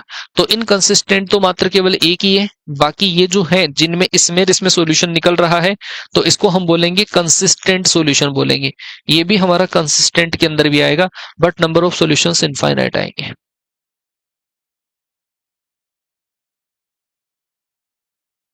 इंग्लिश और मैथ्स के दम पे कई बच्चे निकाल लेते हैं भाई, ठीक है। बस थोड़ा बहुत फिजिक्स केमिस्ट्री का साथ मिल जाए तो और ही बढ़िया हो जाता है, ठीक है भाई। तो अगर यदि हमारे पास तीन वेरिएबल आ जाए, कोई भी इक्वेशन के अंदर तीन वेरिएबल आ जाए, तो उनसे सॉल्यूशन कैसे किया जाता है समझना। पहली इक्वेशन है हमारे पास a1x प्लस का b1y प्लस का c1z और बराबर है d1। दूसरी जो हमारे पास इक्वेशन है वो है a2x प्लस का b2y और प्लस का है c2z और बराबर में क्या है d2 है। तीसरी जो हमारे पास इक्वेशन है वो है a3x प्लस का b3y और प्लस का c3z और बराबर में क्या है d3 है। ये हमारे पास तीन वेरिएबल वाली इक्वेशन है, तीन वेरिएबल वाली इक्वेशन है, ठीक है। तीन वेरिएबल वाली इक्वेशन में भी सेम वैसा ही तरीका है, आपको डेल निकालना है, डेल 1 निकालना है, डेल 2 निकालना है। डेल का वैल्यू अगर हम निकालें तो बनेगा हमारे पास इनके कोफिशिएंट से बनने वाला डिटरमिनेंट a1 b1 c1 और बनेगा हमारे पास a2 b2 एंड c2 और बनेगा हमारे पास a3 b3 एंड c3 हो जाएगा। ये तो बनेगा डेल। आपको अगर डेल 1 बनाना है तो डेल 1 के लिए आपको जो कांस्टेंट है, जो पहला कॉलम है उसको रिप्लेस करना है। पहले कॉलम को रिप्लेस करोगे तो d1 d2 एंड d3 आ जाएगा। यहाँ पर आपके पास b1 आ जाएगा, b2 आ जाएगा, b3 आ जाएगा। यहाँ पर c1 आ जाएगा, c2 आ जाएगा, c3 आ जाएगा। क्लियर हो गया, ये डेल 1 आ गया। अगर हम डेल 2 निकालें, डेल 2 निकालें तो आपको क्या करना है, डेल 2 के लिए आपको दूसरे कॉलम को कांस्टेंट से रिप्लेस कर देना है। क्या आ जाएगा, a1 a2 a3 आ जाएगा। यहाँ पर आपको दूसरे कॉलम में d1 d2 एंड d3 आ जाएगा। यहाँ पर c1 c2 एंड c3 आ जाएगा, ठीक है। और डेल 3 जो है, डेल 3 वो हमारे पास आ जाएगा, ये आ जाएगा a1 a2 एंड a3। यहाँ पर आ जाएगा b1 b2 एंड b3 आ जाएगा। यहाँ पर हमारे पास d1 d2 एंड d3 आ जाएगा। क्लियर हो गया, डेल आया, डेल 1 आया, डेल 2 आया, डेल 3 आया, सब कुछ आया। अब आपको जो वैल्यू निकालनी है x की, वो x की वैल्यू होगी हमारे पास डेल 1 अपॉन डेल आ जाएगा।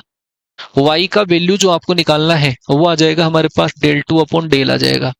जेड का जो वैल्यू आपको निकालना है वो आएगा डेल 3 अपॉन डेल आ जाएगा। एक्स वाई जेड का वैल्यू होगा डेल 1 अपॉन डेल y बराबर डेल 1 डेल 2 अपॉन डेल, ऐसा ऐसा होगा, है ना। अब भाई इसमें भी बहुत इंपॉर्टेंट लॉजिक है, डेल के ऊपर डिपेंड करता है, पूरा दारोमदार डेल पर होता है।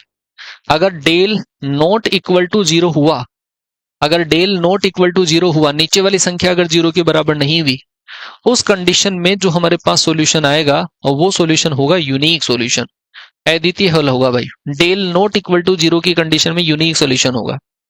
और यदि आपके पास इसके अंदर डेल बराबर अगर 0 आ जाए तो दो खेल होते हैं भाई इसमें। डेल बराबर 0 हो जाए, नीचे की संख्या 0 हो जाए और उस ऊपर वालों में से कोई भी एक, कम से कम एक नॉन जीरो निकल गया, डेल 1 डेल 2 डेल 3 में से कम एक नॉन जीरो आ गया, तो भाई कोई हल नहीं होंगे। डेल ने मेहनत कर ली, ये कुछ 0 हो गया, और डेल 1 डेल 2 डेल 3 ने गेम बदल दिया।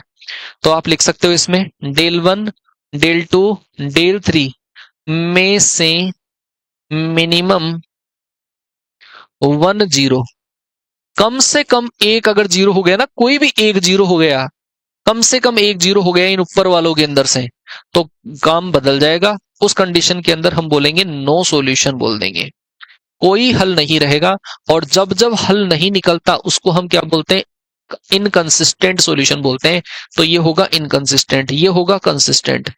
अगर मान लो कि आप डेल का तो 0 कर दिए, डेल को 0 करने के बाद में डेल 1 डेल 2 डेल 3 ये भी हमारे पास क्या हो गया, 0 हो गया। डेल 0 हो गया नीचे वाली संख्या, और डेल 1 डेल 2 डेल 3 भी 0 हो गया। उस कंडीशन में जो सॉल्यूशन आएगा वो आएगा इनफाइनाइट सॉल्यूशन आएगा, इनफाइनाइट सॉल्यूशन आएगा, इनफाइनाइट सॉल्यूशन आएगा। ठीक है, तो ये ध्यान रखना, ये मोस्ट मोस्ट मोस्ट इंपोर्टेंट मान के चलना। आप देखोगे पेपर तो ऑलमोस्ट एक क्वेश्चन पक्का इस सिस्टम ऑफ इक्वेशन का फंसता है, सिस्टम ऑफ इक्वेशन से एक क्वेश्चन तय होता है। ठीक है भाई, अरे पल्ले पड़ जाएगी ना। तो डिटर्मिनेंट वाला जो पोर्शन है वो भी आपका खत्म है। ध्यान रख लेना, जिस जिस कंडीशन में सोल्यूशन निकलता है वो कंसिस्टेंट होता है, जब सोल्यूशन नहीं निकलता वो इनकंसिस्टेंट होता है। ये वाला सॉल्यूशन कंसिस्टेंट है, इनकंसिस्टेंट है, और ये भी कंसिस्टेंट सॉल्यूशन है। तो ये हमारे पास डिटर्मिनेंट है। और वो कुछ डिटर्मिनेंट पीटीएम करवा दूं मैं, कुछ डिटर्मिनेंट को पीटीएम कर लो, और बाकी के क्वेश्चंस के ऊपर डिपेंड करता है। अगर आपके पास इस टाइप की कोई डिटर्मिनेंट है, ए बी सी ए और सी ए बी, इस सर्कुलर ऑर्डर के अंदर अगर आपके पास कोई डिटर्मिनेंट है, तो इस डिटर्मिनेंट का वैल्यू होता है 3ab माइनस का ए क्यूब माइनस का बी क्यूब और माइनस का सी क्यूब, ये होगा। ये पहले टाइप की डिटर्मिनेंट है।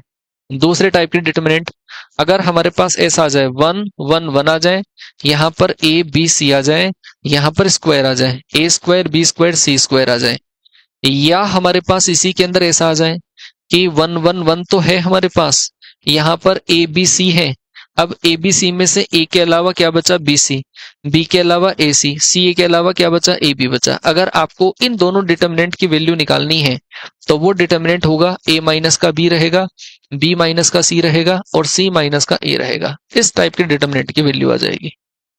ठीक है क्या?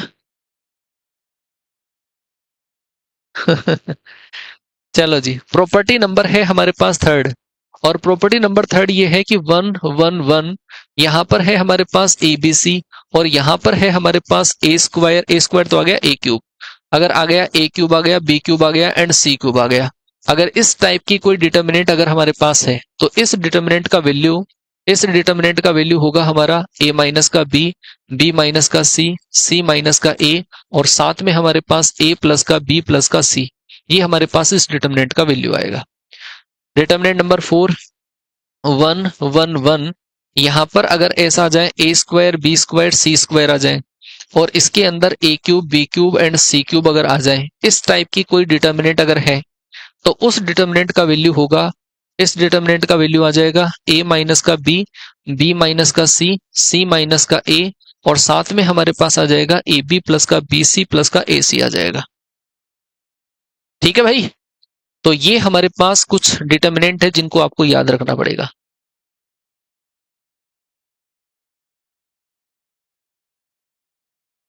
भाई इनका क्या एग्जाम्पल तो बता, ये सीधे सीधे क्वेश्चन आ जाते हैं। अब ए की जगह एक्स आ जाता है, बी की जगह वाई आ जाता है, सी की जगह जेड आ जाता है, क्या करूं मैं बता।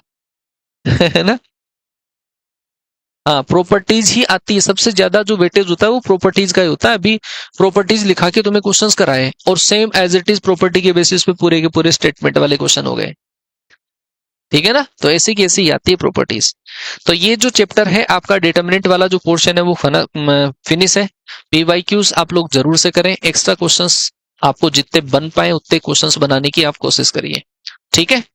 और एप्लीकेशन की क्लास के अंदर आपका प्रैक्टिस चल ही रहा है, और मिक्स प्रैक्टिस की क्लास के आपकी हो ही रही है। दोनों क्लास बेहतरीन तरीके से चल रही है।